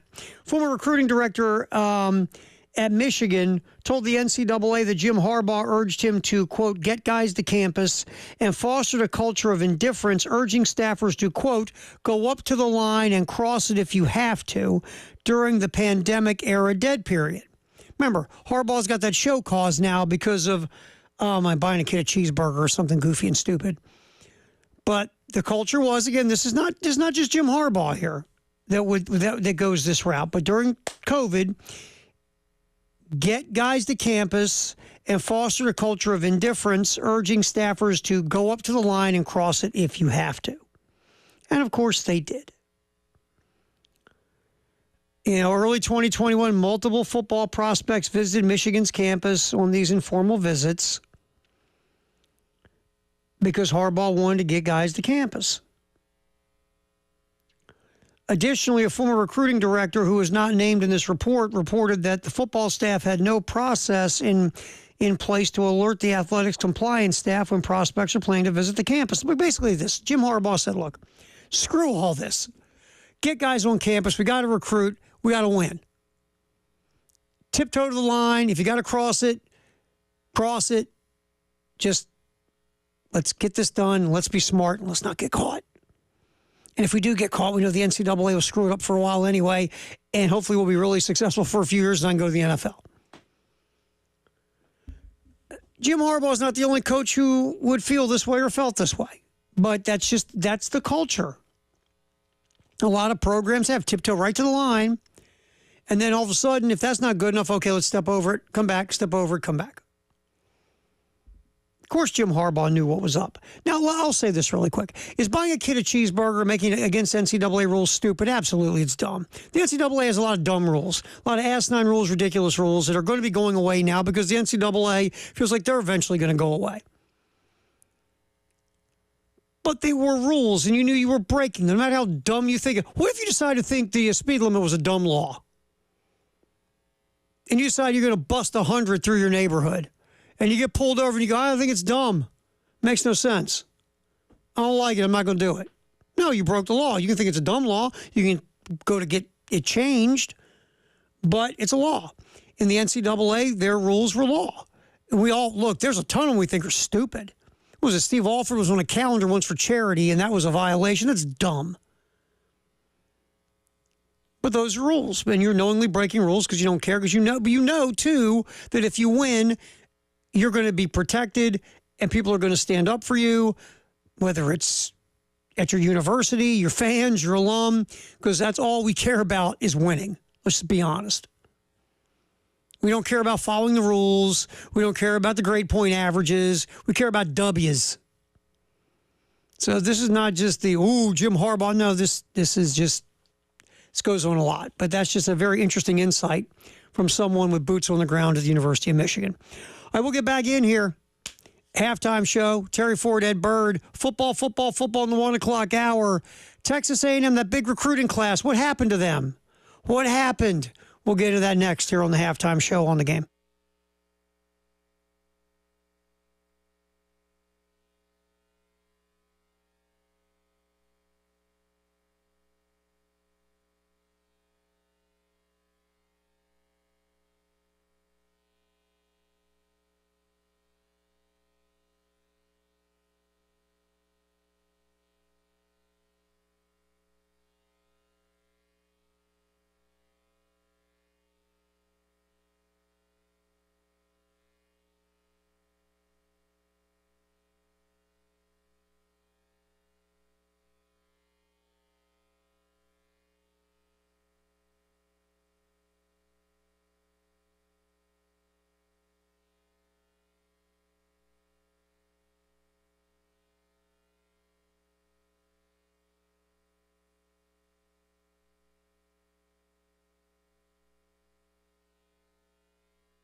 What we're talking about is football in the 1 o'clock hour, sponsored by Atlantic Windows and Doors.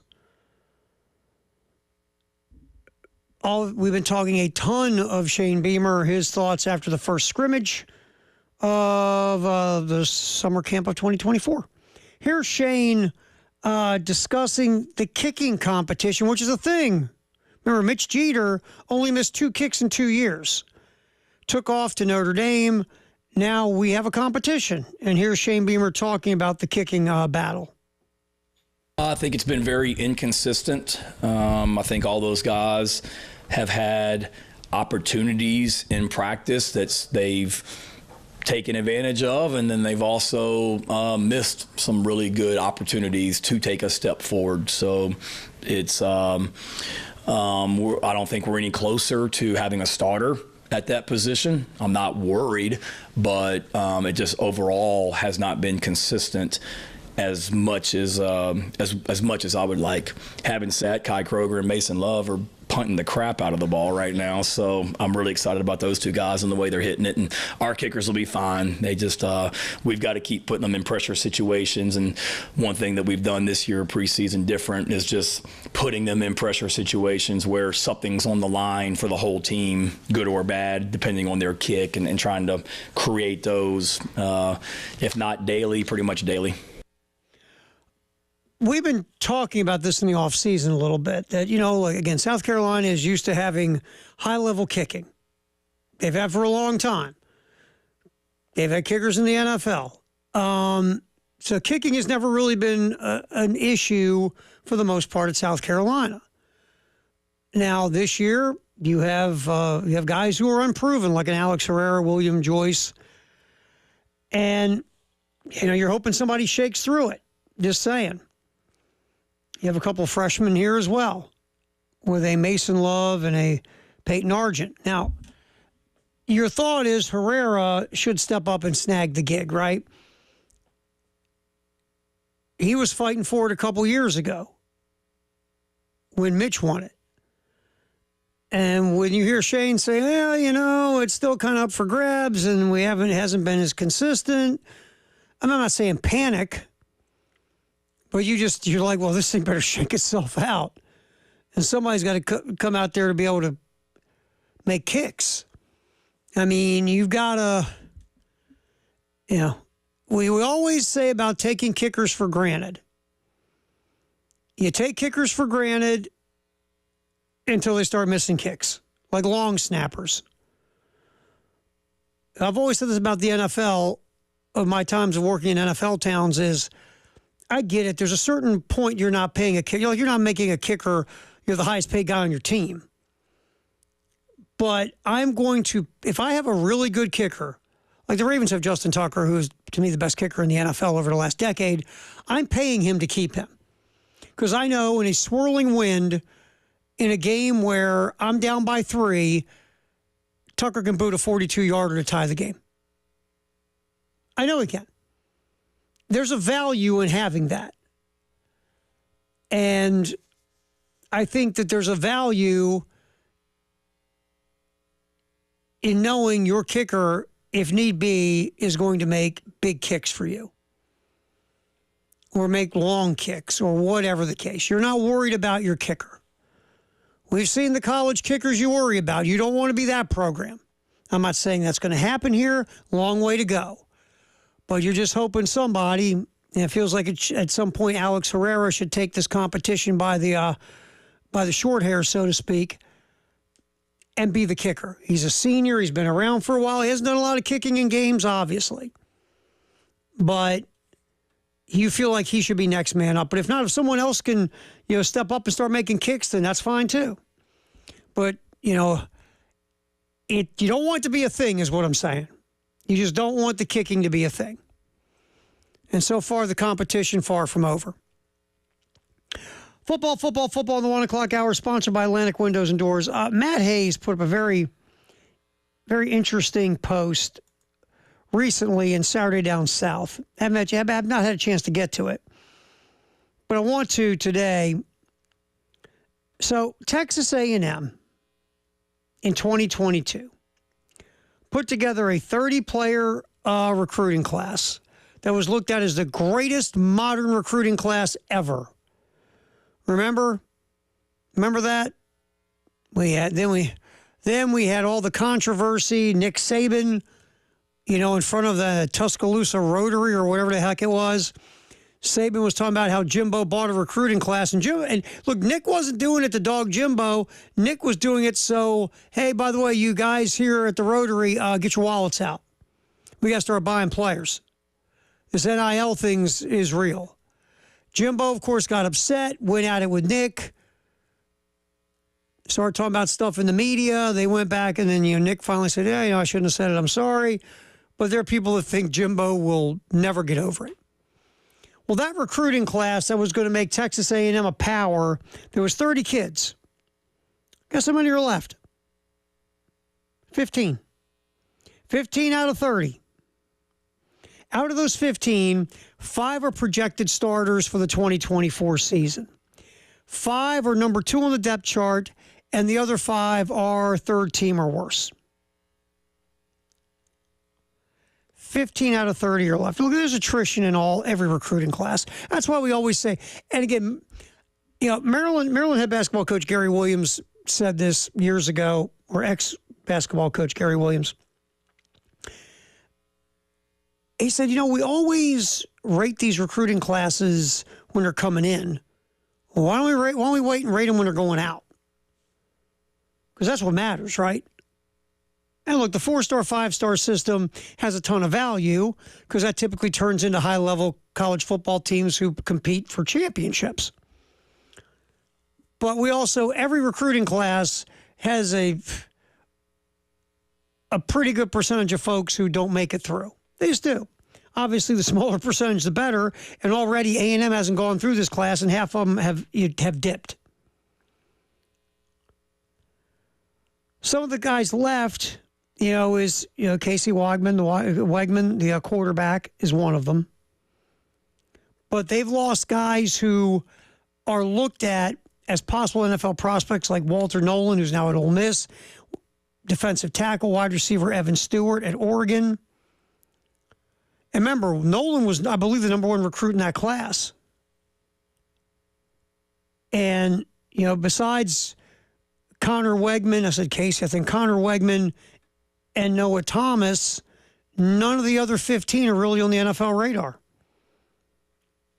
And now Jimbo's gone. That class obviously is underachieved. Mike Elko is in. There's still a lot of talent at A&M. But this is, once again, just another example of we can't go gaga and be prisoner of the moment over recruiting classes. You just can't. And this is the greatest example. And also, in recruiting, you just can't go out and recruit for, 5-star, go get them, 4-star, go get them. You also have to go get the highest possible rated recruits that also fit your culture. You want guys who play for the front of the jersey as much as the back. And a lot of those kids in that A&M recruiting class just weren't good culture fits, were just me guys and I guys, and played for the back of the jersey. And there were guys who gotten off the field trouble. It was, again, Jimbo just went to recruit 5-stars and high-level 4-stars. There's got to be a mix, man. You got to bring in these highly recruited guys, but you also have to bring in the right guys who want to win. They're not just about, hey, I want to show up on your campus, hang out, date some co-eds, and go to the NFL.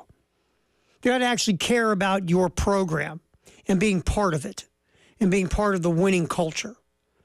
So, again, another lesson from Jimbo's class of 2022. All right, the Ultimate Season Ticket Giveaway 2.0. One winner will get season tickets to all South Carolina home football games, baseball games, women's and men's basketball games. It's very easy to register. You go to 1075thegame.com, you look at that little flippy thingy when you see Ultimate Season Ticket 2.0, click on it, fill out the form, take you 20 seconds, and boom, you're in. The Monday, the week of the golf tournament, let's see, the 23rd, 22nd, that Monday, which I believe would be the 18th, 19th, trying to off the top of my head, we will do a drawing of our 3 finalists. Now, to be a finalist, you have to be able to be present at our Summer Classic Golf Tournament Friday morning, the 23rd. And then we'll pick the winner from the 3 finalists. That's the way we're doing it. Again, go to 1075thegame.com, click, and register. We'll come back in here, Firehouse Sub, text the hour, 803-404-6100 on the Halftime Show on the Game.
Time for our Firehouse Sub text of the hour, 803-404-6100.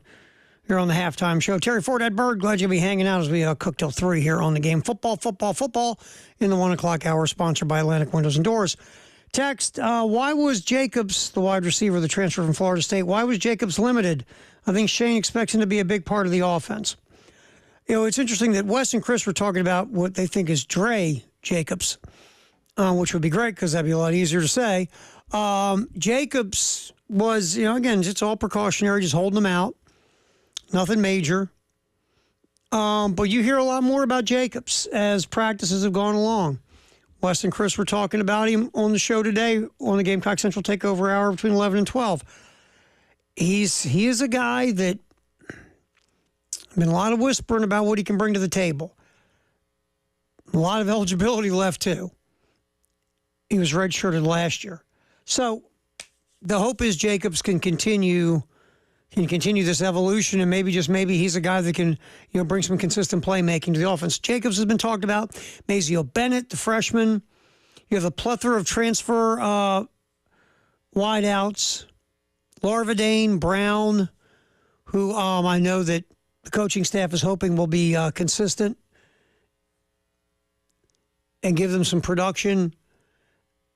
Obviously, Harbor, Campbell, the other big receiver from Nevada. There's a lot of possibilities in this wide receiver room. It's going to be interesting to watch it shake itself out. But yeah, Jacobs, there's been some talk of Jacobs.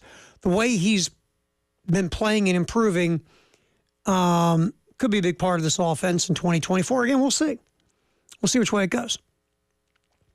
All right, NFL, maybe it's me. I don't know. As the years have gone on, my interest in preseason NFL is almost at zero. Again, coaches don't seem to value the preseason anymore. NFL coaches, head coaches, they rather do controlled practices with other teams. They come in, they can manipulate what they want to see and what they want to work on and improve on. And plus, their team and the other team get in fights. Nothing dumber than, and again, you're at the heat of the moment. You can't help yourself. You get mad, you get frustrated, and you throw a punch at a helmet. But that's just what these controlled practices are. Coaches think they get more out of that than preseason games anymore. You did get to see some of these young quarterbacks play over the weekend to varying degrees of success. I think a lot of Chicago walked away. They were happy with the little bit that Caleb Williams played.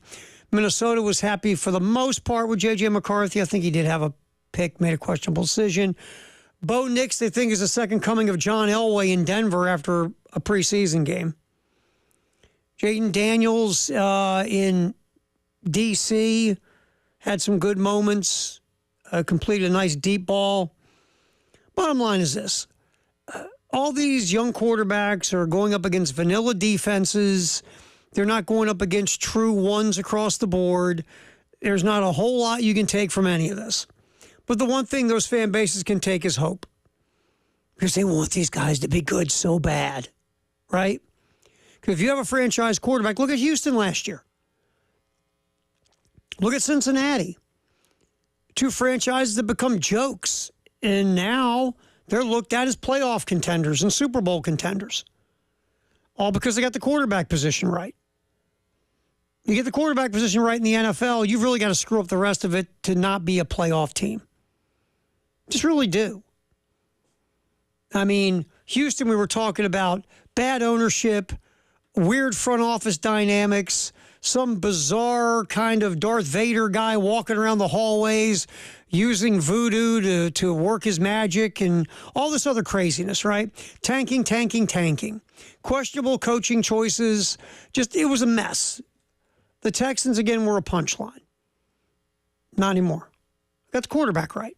All of a sudden, they got a ton of wide receiver talent. Offensive line's gotten better. They can run the football enough. Defensively, they've added some dudes. And before you know it now, people look at the Texans as a dark horse to go to the Super Bowl. But it's because they got the quarterback position right. Cincinnati, you want to talk about jokes? We can talk to our buddy Langston Moore. He can tell you Bengal jokes all day long. Mike Brown looked as one of the worst owners in professional sports. Dude that was so cheap, fill in the blank for the joke. All that changed. Why? Got the quarterback right, Joe Burrow. The Bengals went to the Super Bowl, for the love of God, and almost won the thing because they got the quarterback right. Now, I'm fully confident the Bengals will screw this up with the other talent on the roster because they're the Bengals. And that's what they do. But right now, the Bengals, they're competing in a very talented AFC. Not just to be a playoff team, but maybe to compete to get back to the Super Bowl. That's what happens when you get the quarterback position right. Just saying. Football in the 1 o'clock hour, sponsored by Atlantic Windows and Doors. What's trending at 2 coming up next, sponsored by Gamecock Traditions and Traditions Fine Jewelry here on The Game.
Halftime show with Terry Ford and Ed Bird. We got one more hour to cook here. Then Jay Phillips will take over the postgame show. Elijah off for the week because he was hanging out with his family. What's up with that?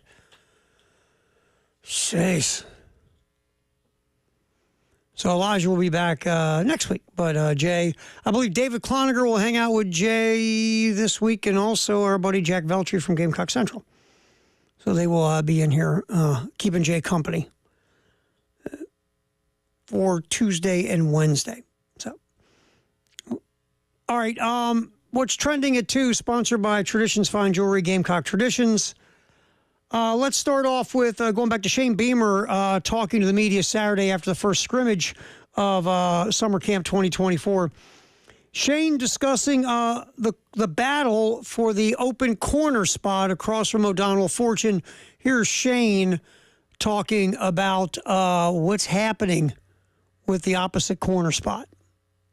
I could see it playing out, and I also think that we'll probably end up playing all three of those guys, I would imagine, in the game. I mean, I think Vicari's having a good preseason. I think Judge is having a really good season. I know they're having a good – Judge is having a good preseason. Vicari's flashed, and then Emory Floyd has done some things as well.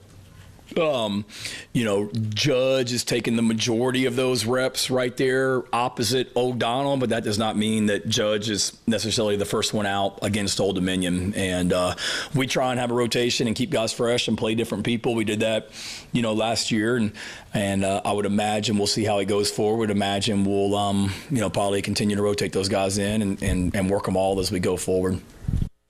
So it's going to be interesting. You got 3 dudes fighting for that spot. It just felt like Judge Collier has had maybe a little bit of a headway over Vicari Swain. Emory Floyd, we heard he had stopped running track, and he was committed 150,000% to football. So now you've got a very interesting deal because, obviously Floyd can run. Swain is just an athlete, a freakish athlete. A lot of people think just a natural corner. And Judge Collier has been the guy that's been ahead of them for the most part. So we'll see where it ends up. Now, what's more interesting to me is what you're going to do about covering the slot. Are you going to go back to Jalen Kilgore? Because he's the one that ended the season doing it. Are you just going to change your coverage in the back end? On obvious passing downs, you're going to take one of these corners that's not out there at the boundary. Let's say Judge Collier's a starter on the boundary. In obvious passing situations, will you end up, sliding a Swain or a Floyd down to cover the slot? Because that was a huge issue last year. So to me, that's what's interesting here. Not just who's going to start across from O'Donnell Fortune when it comes to boundary corner, but who is going to be covering slot receivers for the opposition. So we shall see. But there's the conversation about the corner battle so far between those 3 dudes. All right, also Mo Kaba, we riffed about this in the opening segment. Mo Kaba coming back again from a knee injury, trying to, what he calls, get his spot back. Here is Shane Beamer. I thought he's had a good week. I think you guys have been at some practices in the past where we do some of those one-on-ones and call the whole team up and have somebody do a one-on-one rep against another player. And we did that earlier this week with Mo and one of the running backs, and Mo won the rep, and it was great to see that and just the response of his teammates around him as well. And he's good. He's very, very workmanlike in what he's doing. And without having watched the tape already, I thought he had a solid day. Look, everyone would love to see Mo Kaba get back to being Mo Kaba, especially Mo Kaba. And it's just going to be a grind. It's a slow work in progress. And right now, Mo Kaba's, sitting back and looking up at a bunch of linebackers, a Demetrius Knight, a Bengali Kamara, obviously Debo Williams, a Bam Martin Scott. Those guys are all going to get run. Even the freshmen at this point, Fred Johnson, Wendell Gregory. Mo Kaba's coming back from an injury. If Mo Kaba can get back to being Mo Kaba again, Kaba will go in the mix to get snaps. But the good news is you're not depending on Mo Kaba to come back to be Mo Kaba. You know that you've got depth in the linebacker room, and whatever you can get from Mo Kaba moving forward is icing on the cake. If he can get back to being the player that he was a few years ago, fantastic. If not, you're covered. And we keep talking about this linebacker position. A lot of depth there. We just went over the guys. You know, Demetrius Knight's been successful at another program. So was Bengali Kamara. Bam Martin Scott really came on in November. We talk about Debo Williams all the time. How about our buddy Willis, who also popped in November last year when he got the opportunity to rush the passer. So you got a lot of depth in that linebacker room. But the hope is obviously Mo Kaba coming back at some point to be Mo Kaba again would be very nice. And we'll get back to more Shane in the next segment. Talking Shane, we'll get into Shane's thoughts on a couple of little deeper dive stuff. Philosophy on using guys in scrimmages. Also his thought on SEC injury reports, because they're coming. Gamblers need them, Ed Bird. You need your injury report before you drop a wager. So we'll have Shane talk about that in the next segment. What's Trending at 2, sponsored by Gamecock Traditions and Traditions Fine Jewelry. And just in case you missed it over the weekend, the Olympics wrapping up, the men's and women's gold medal basketball games involving the U.S. and France. First, let's start with the men. Give me cut 21 there, Ed Bird. Steph Curry wrapping things up and putting France to sleep. Durant, back to Curry, dancing on Batum, over the double team. Oh! It's a golden dagger! Night! Curry, unconscious in the fourth. Davis with a rebound. Up ahead for Booker, exclamation point. He's a bad boy. Night. It was Curry went nuts in the semifinals and the final, just went crazy. And in the final, 8 of 14 from the floor, 8 of 13 from three. Curry was an assassin from three, especially in that last 258 or whatever it was when Curry nailed 4, and the final 3, which you heard on the radio broadcast, the dagger 3. Was over a double team. France was like, okay, enough of Curry getting the ball. Run a double at him and get the rock out of his hand. And Curry just faded away and knocked down the 3. Just a phenomenal performance. And look, this isn't, whoa, we look at Steph Curry different. No, we know who Steph Curry is. He's already a first ballot Hall of Famer before what he did in those last 2 games at the Olympics. But to me, what was so interesting, and we're going to get to the women as well. But obviously, we watch these NBA dudes suit up wearing, USA gear. And we say, well, look, these guys are bazillionaires. They care more about winning an NBA championship than winning a gold medal, which I totally agree. I get it. How much are they invested in the Olympic philosophy, right? How much are they invested in that? I think you saw it. That fourth quarter against Serbia, man, those guys who have NBA championships are going to be Hall of Famers and have more money than most third world countries, those dudes cared about one thing, not losing that game to Serbia.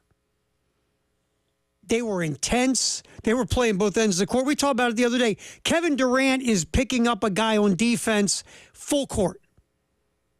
Full court. That intensity that those guys played with in that fourth quarter against Serbia showed you how much they care about the Olympics and the Olympic ideal. Then you saw it against France. France hanging around the whole time. France made that a basketball game until the very end. And you saw, again, the Kevin Durant's, the LeBron Jameses, the Steph Currys, and the rest of these guys. I mean, they were invested. They wanted to win. The winning a gold medal mattered. And that's one of the things we always worried about when pros started infiltrating the Olympics, right? Are they really going to care like the true amateur and the college kids? Well, I think they do. It does matter. Especially these guys who have all these achievements. When it came down to money time, you saw how much those guys wanted to win a gold medal. You saw, Novak Djokovic, who has won 20-some majors in tennis.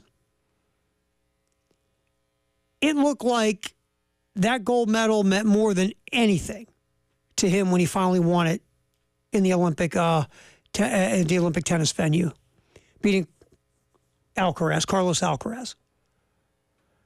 I mean, as much as we get cynical about all this stuff. Sometimes, what's really boring and dull? It actually matters. So people are like, look, I get it. Everybody's looking for some angle to get their listens and their clicks and their views and their moments and all that mess. And for the Olympic men's basketball team, was why isn't Jason Tatum playing more? And that became this thing because somebody needed a thing, because we always need a thing, right? But I get Steve Kerr. When it came down to go time, he wanted Durant and James and Curry on the court, and he'd figure out the rest of it and mix and match. And those three old farts, they delivered like no. You watch LeBron James at 39 years old, right? I mean, there were times in those last two games, especially, LeBron said, you know what? I'm bleeping LeBron James. I'm going to the rack, and there is no way you're going to stop me.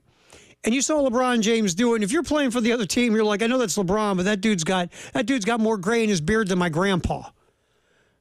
And he's still killing us. It was really, for me, and look, I'm an Olympic dork, I'll admit it. But it was really cool to watch these guys play the way they did to win that medal. When a lot of the cynical folks in the world, and look, I can be cynical myself, wonder how much it really matters and means to them. And like the women, let's get this cut, Ed Bird. This was much closer than we ever thought it would be when the USA women were taking on France in the gold medal game. Kalia Copper has been Kalia Gold today. No timeouts here. Johannes up ahead. It's Williams. That was a two. Banked it in. A two ball.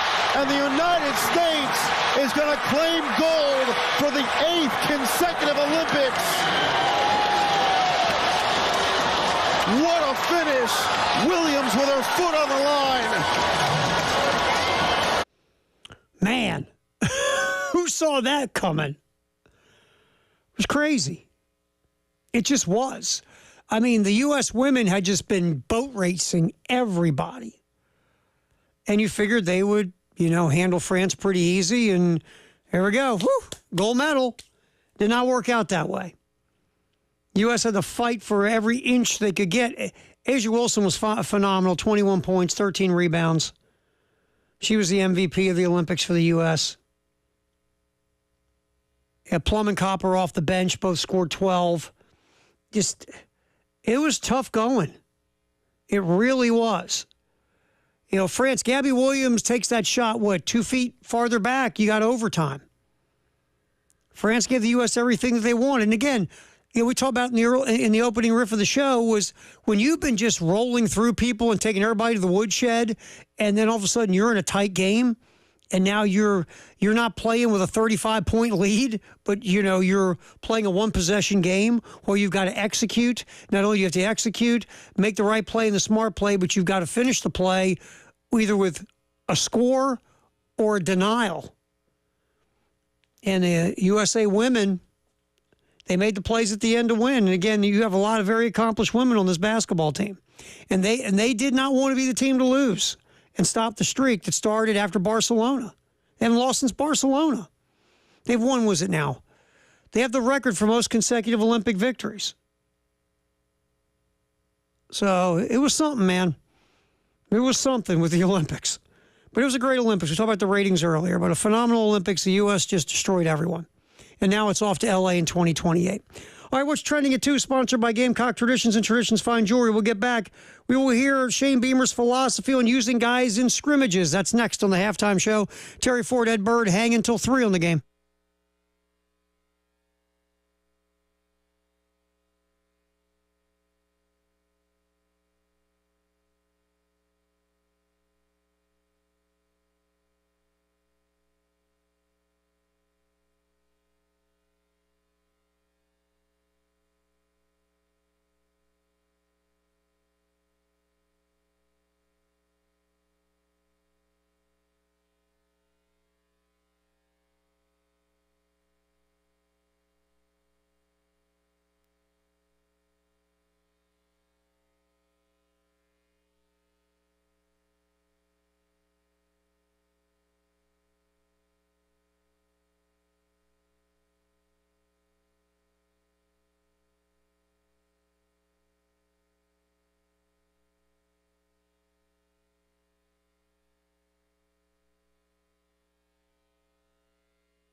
What's trending at 2, sponsored by Traditions Fine Jewelry and Gamecock Traditions here on the game.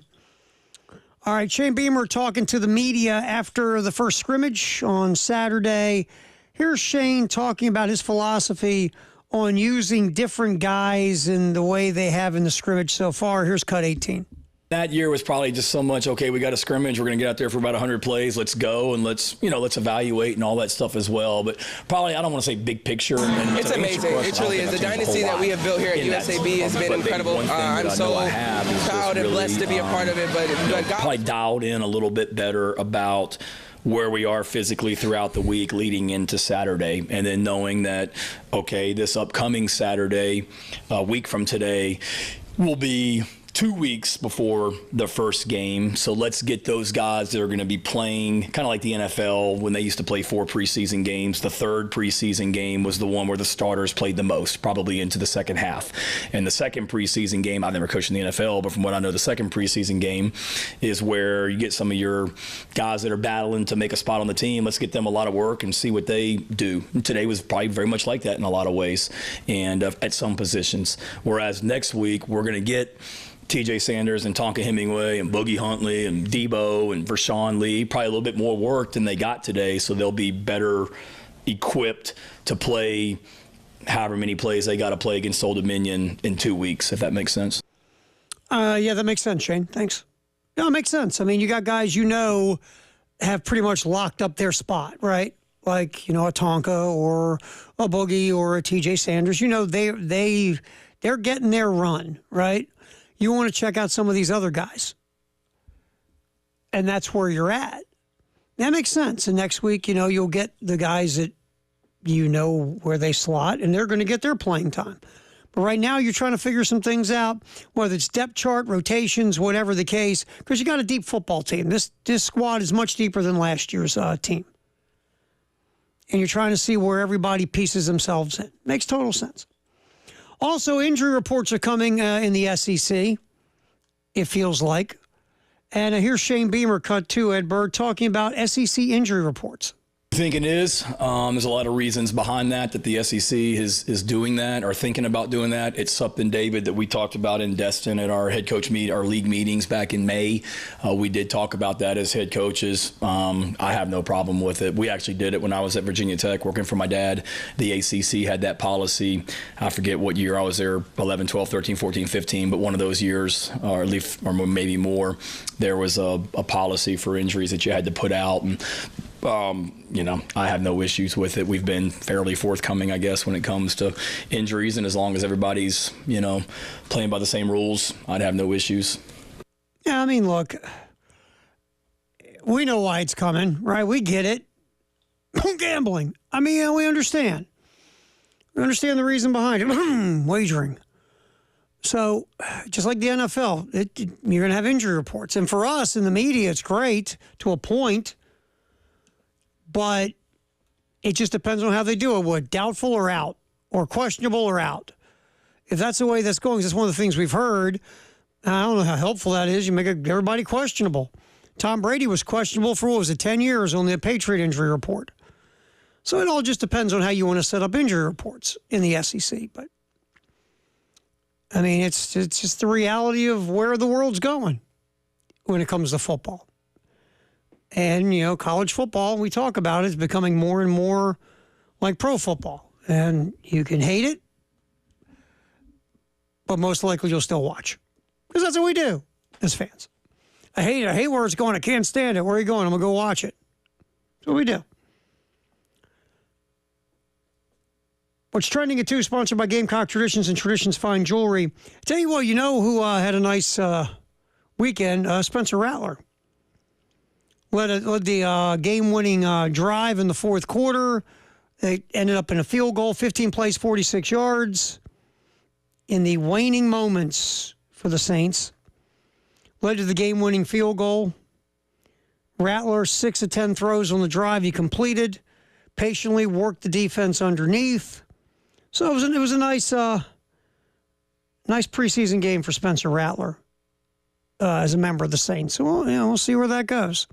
It's a pretty solid landing spot to see what happens for you in the future. The only negative there is the head coach, who I I don't understand how he still collects a paycheck as a head coach. Dennis Allen. Well, what if he does get fired after this year? Then you have an unknown. But Spencer Rattler, the positive for Rattler, he's on a rookie deal. So, but Spencer Rattler, did some nice things in his first game as a New Orleans Saint in the preseason. So, again, what's trending at 2, sponsored by Gamecock Traditions and Traditions Fine Jewelry. I want to get cut 27, Ed Bird, in here real quick. Deion Sanders recently had his birthday. And on his birthday, he did his first presser. It's like the introductory presser for the season with the media in Colorado. He got a little, what's my kids call it? Had some tea going on at the press conference. A little drama. Here's Deion beefing with the local CBS affiliate reporter. Eric Christensen with CBS Sports Colorado. CBS, Tyler, I'm not doing nothing with CBS. Next question. Joe Rigo, Mile Ain't got nothing to do with you. It's above that.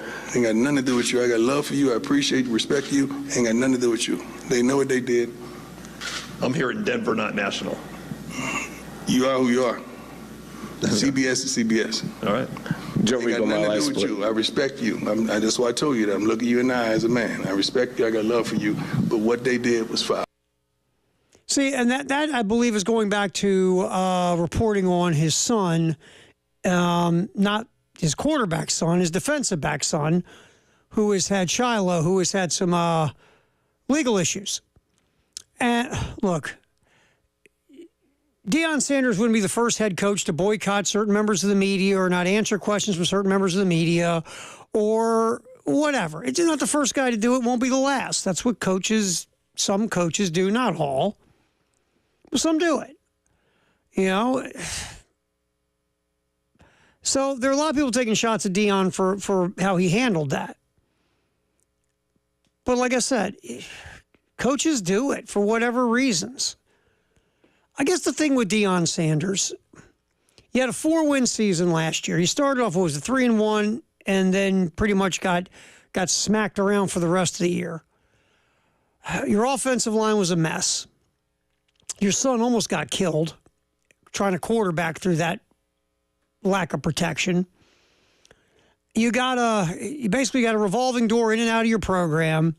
Looks like you're not laying a foundation for any kind of future success. Feels like you're just piecing this together as you go along. There's been talk about, fights and issues in your locker room. I don't know, man. I just don't know. This thing, you just feel like, Deion's doing this Deion's way, and that's all well and good, but it doesn't even feel like Deion cares about being there the long term. Again, the foundation of success for a college football program is high school recruiting. Even now it is. But the 2 years we've seen with Deion, year one, you go, okay, the team was terrible. You're trying to infuse new talent. You're trying to run off guys who can't help you win. Okay, and whether we agree or disagree with how Deion handled it, I get it. Year two, you're still doing the same stuff you did in year one in a lot of ways. You don't care about high school recruiting at all. You really don't. It's just, it's tough to live and die by the portal. It just is. Deion had an offensive coordinator. Things started, once there was a little bit of trouble scoring. Of course, problem was your offensive line sucked. But you demoted your offensive coordinator, basically. There's always something. And it's tough to sustain any kind of consistent success when there's constant something all the time. That's just the feeling around what Deion's doing in Boulder. But he's selling a lot of tickets and a lot of merch. So there you go. All right, we'll come back in here. Today is, what is today? My gosh. August 12th. It's a great day in history of the world, Ed Bird. We'll have that coming up next, sponsored by 1-800-GOT-JUNK, right here on the Halftime Show on the Game.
Oh, greatest day in the history of the world. Sponsored by 1-800-GOT-JUNK.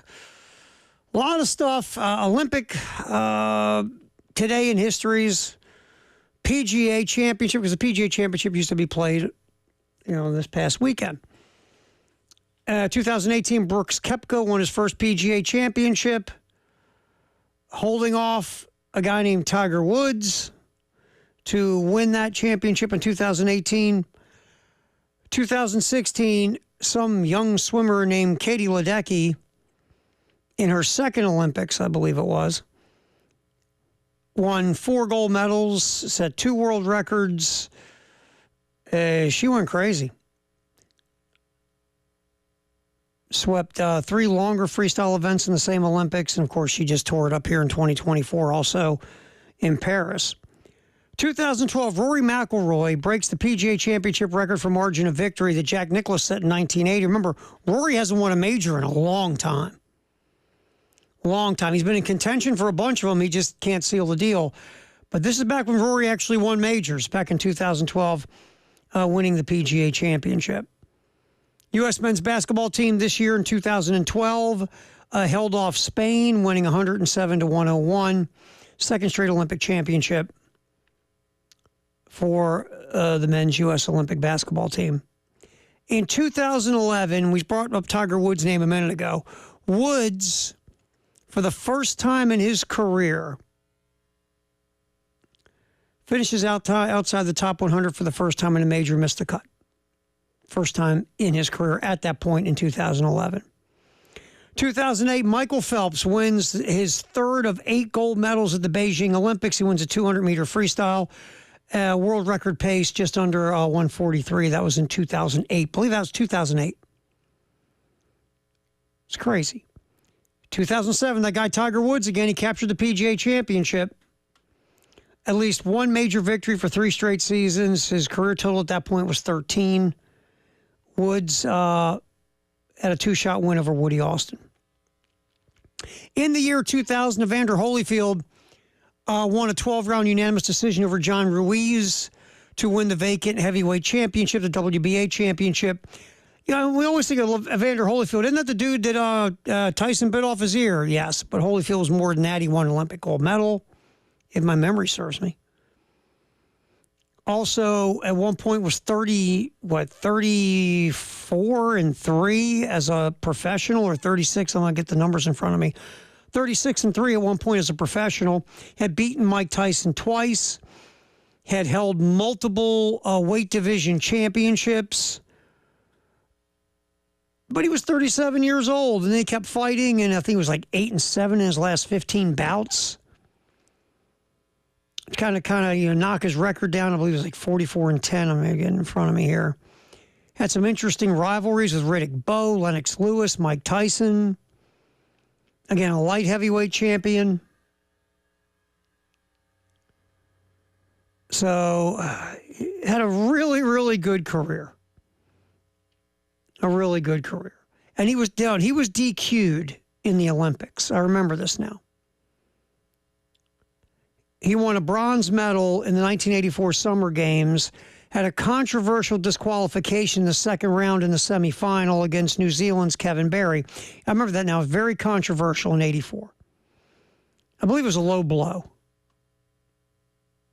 So Holyfield did win a medal in the Olympics, was a bronze because of that DQ. And then went on and won multiple weight divisions as a champion. Ernie Els won the PGA championship on this day in 1995. Here's the other one.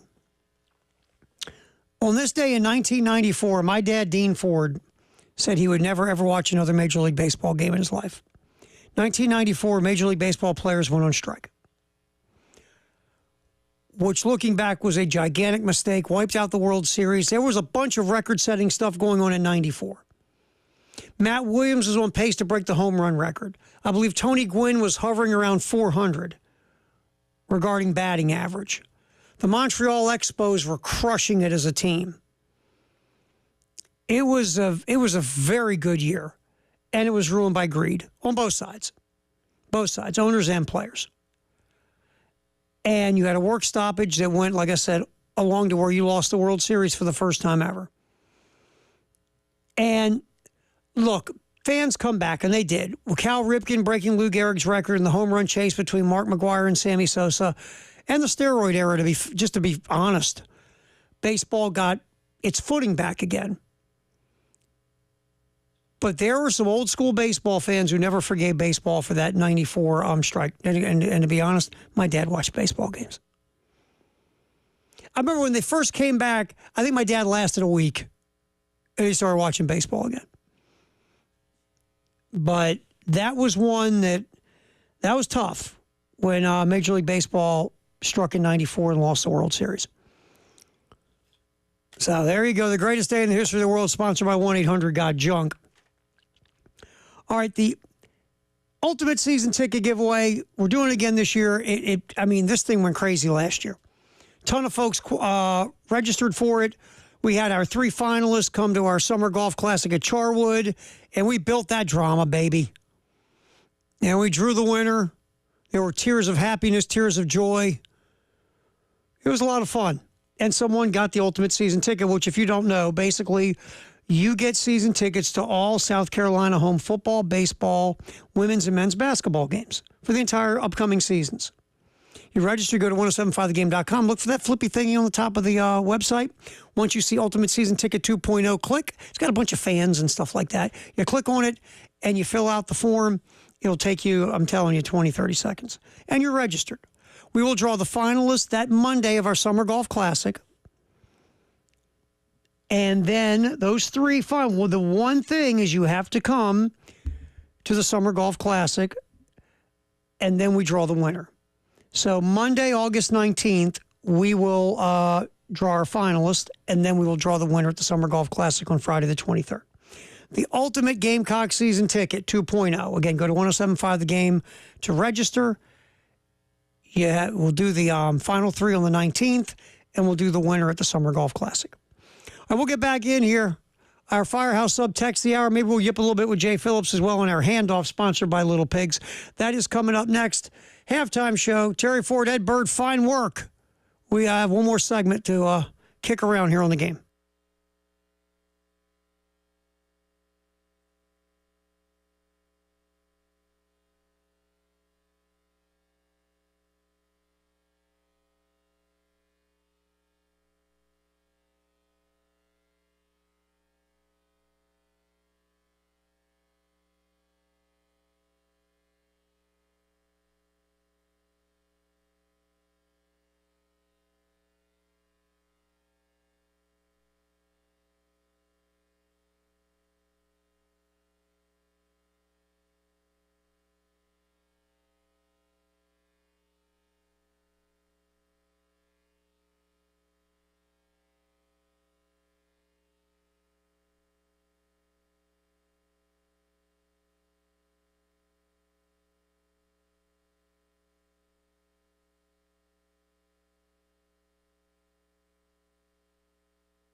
Just sitting here playing with the video like I know what I'm doing. All right, halftime just show. To Van Halen, man. you were grooving. Terry Ford, Jay Phillips, Ed Bird is here. Our handoff like always. That album's like 40. Don't.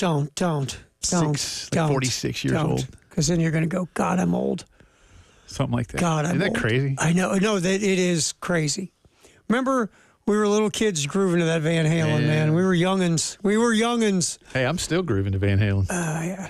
I could flip on Van Halen too. I have a T-shirt, Terry. It's one of those nuts. Life is Good T-shirts, and it says "Youth knows no age." Oh, yeah. Well, I live by that, sir. I'll say my girlfriend's gotten to that point now where we're in the car driving. I crank the stereo, and she'll go, "Turn that down. What's wrong with you?" I go, "Hey, babe, it's too loud. You're too old." I mean, my girls laugh at me when Highway to Hell comes on, with like the Percy Jackson movie. Right. And my girls were like, Dad, I was like, y'all, come on. It's Highway to Hell. What are we doing here? Crank it up. Let's go. I'm the same way, man. Well, I've told you this before. Even to this day, and my kids are older now, the Ramones come on in my car, everyone shuts up. Nice. We do not talk during the Ramones. Nice. So anyway, I'm with you. I'm going to fight it as long as I can, man. Turn it up. Fight it as long as I can. I figure it'll only get louder as I get older. I need it. Yeah. All right. Handoff sponsored by our buddies at Little Pigs Alpine Street. So, to me, you have a scrimmage on Saturday, and the top three things are no one got hurt, no one got hurt, no one got hurt. Amen, brother. And after that, it's whatever, right? Yeah, then it's just, okay, who's starting to separate. Right. But don't get hurt, because Ohio State's got one. Texas got a couple. Texas has a big one. Yeah. Florida's got one already. They got a big one, too. Yeah. And it's going to happen. It's just, that's the nature of the beast. At some point, you got to hit each other. I was a little surprised that and we'll learn more. Jack Belcher's going to join me in a bit about holding Rocket Sanders out. I mean, at what point, and I say this in a good way, or ask it in a good way rhetorically, at what point do you take the bubble wrap off? At some point, he's got to go back out there and get hit before the season starts, right? Now, maybe only a couple of times, but he had a couple of things. And you do have a deep, room when it comes to running backs, so that's good. But, at some point, just like I say that, and maybe I'm wrong. I mean, in today's world, how many NFL quarterbacks, they're talking about Aaron Rodgers won't play in the preseason. Maybe Bryce Young won't play in the preseason. Could be some others. Again, it's football, so eventually you will not just get hit, you will get hit hard. Isn't that the weird balance of this? Because you and I have talked about this so many times over these last 50 years. It's just the idea that the only way you get better at football is playing football. And you got to get hit. Yeah. That's just the game. Yeah. But the last thing you want is to be that head coach to stand up in that press conference and try to explain why in a meaningless preseason game or a scrimmage or whatever, one of your most important players just got hurt and they're out for the year. And then, yes, I agree. The flip of that coin is, week 1, week 2, seemed like a rather innocuous hit. Why you been holding him out so he's not toughened up for it or something to that effect? It's a lose-lose. I was going to say, aren't you just hoping the football gods smile on you, whichever way you go? Because if you go the way that others go and it doesn't work, well, why'd you do that? Why'd you hold him out? Shouldn't he have been more prepared? I mean, it's just, again, it's a lose-lose. And that's again, the nature of the beast in a violent sport. But I think they'll get Sanders in there soon enough. And, I think he's chomping at the bit from everything I've been told. He's ready to go. So maybe the next one he gets out there and does a few things. Dudes drop body fat, you and I. Dudes drop body fat. He's gained muscle. They say he's 100% and he's good to go. And look, let's just be honest. Last time I checked, if you're a running back, you get hit a lot, and you get hit in the shoulders a lot. And you hope that as the year progresses, and he's going to get more carries as the year progresses, most likely, that he is 100% healthy and there's going to be no setback in dealing with a shoulder. I remember hearing Emmett back in the 90s talk about every game felt like getting in a car accident and how Emmett learned a couple of seasons into playing for Dallas he said in the beginning of his career and when he was at UF, he would like be scrambling at the bottom of the pile to get out of the pile, and how much energy he was exerting to get out of the pile. Right. And he said he finally just learned to just lay there till they all got up. But I remember having that or telling that story to Deuce when he and I were working together, and he basically absolutely amen. I mean, you feel like you've been in a car accident every single time you play that position, because you're just running into big giant men, and then you're getting hit by them too. So, look, I don't know how much we learned. Shane went a half hour in his press conference, and we've got a lot of sound. Tyler did a great job cutting it up. We'll be having a lot of it throughout the course of the afternoon. I'm not saying he was being coy, but I don't think they learned a whole lot yet. At least that they're going to tell us publicly, and certainly nothing that you'll give away. Yeah. Our Firehouse Sub text the hour 803-446-100 goes back to our conversation about the Olympics, the men. Texter Steph Curry, greatest player in the LaFlop era.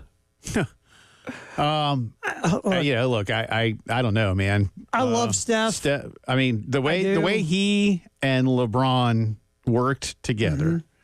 KD accepting his bench role with just some key buckets, but old dudes, man. But Steph and LeBron were. Look, I don't want to be too hyperbolic, right? But I think you could go back, Terry, and say, have they ever had more impact on a championship than what they had? Now, the same level, because they play at such a high level. But has Steph Curry ever, let's just say for the sake of the discussion, and I don't know, I got to go back, scored 60 points in like a Game 6 and Game 7 back-to-back? Probably not. That's the ironic part. 60 points. And the three, that last three he hit, dude. They ran a double at him. They got the ball out of his hands, and he hit a fadeaway three. The thing stayed up there for like 15 seconds. It hit the Eiffel Tower. It was crazy. And LeBron was passing the way Magic used to. LeBron was looking, 90 degrees one way, beautiful dishes all over the place. He was hitting big shots. Yeah, LeBron took the role of point guard. Yeah. And said, okay, I'm going to pass the rock, and I'm going to be the distributor. We got enough guys here who can score. I just love the fact that those three guys with so much success in their lives, it mattered that much to them. Absolutely. And thank you, and congratulations to both French teams, men and women, for pushing the United States. It's great. You, sir. Post-game show coming up next here on The Game. Nice job, Ed Bird. Appreciate you.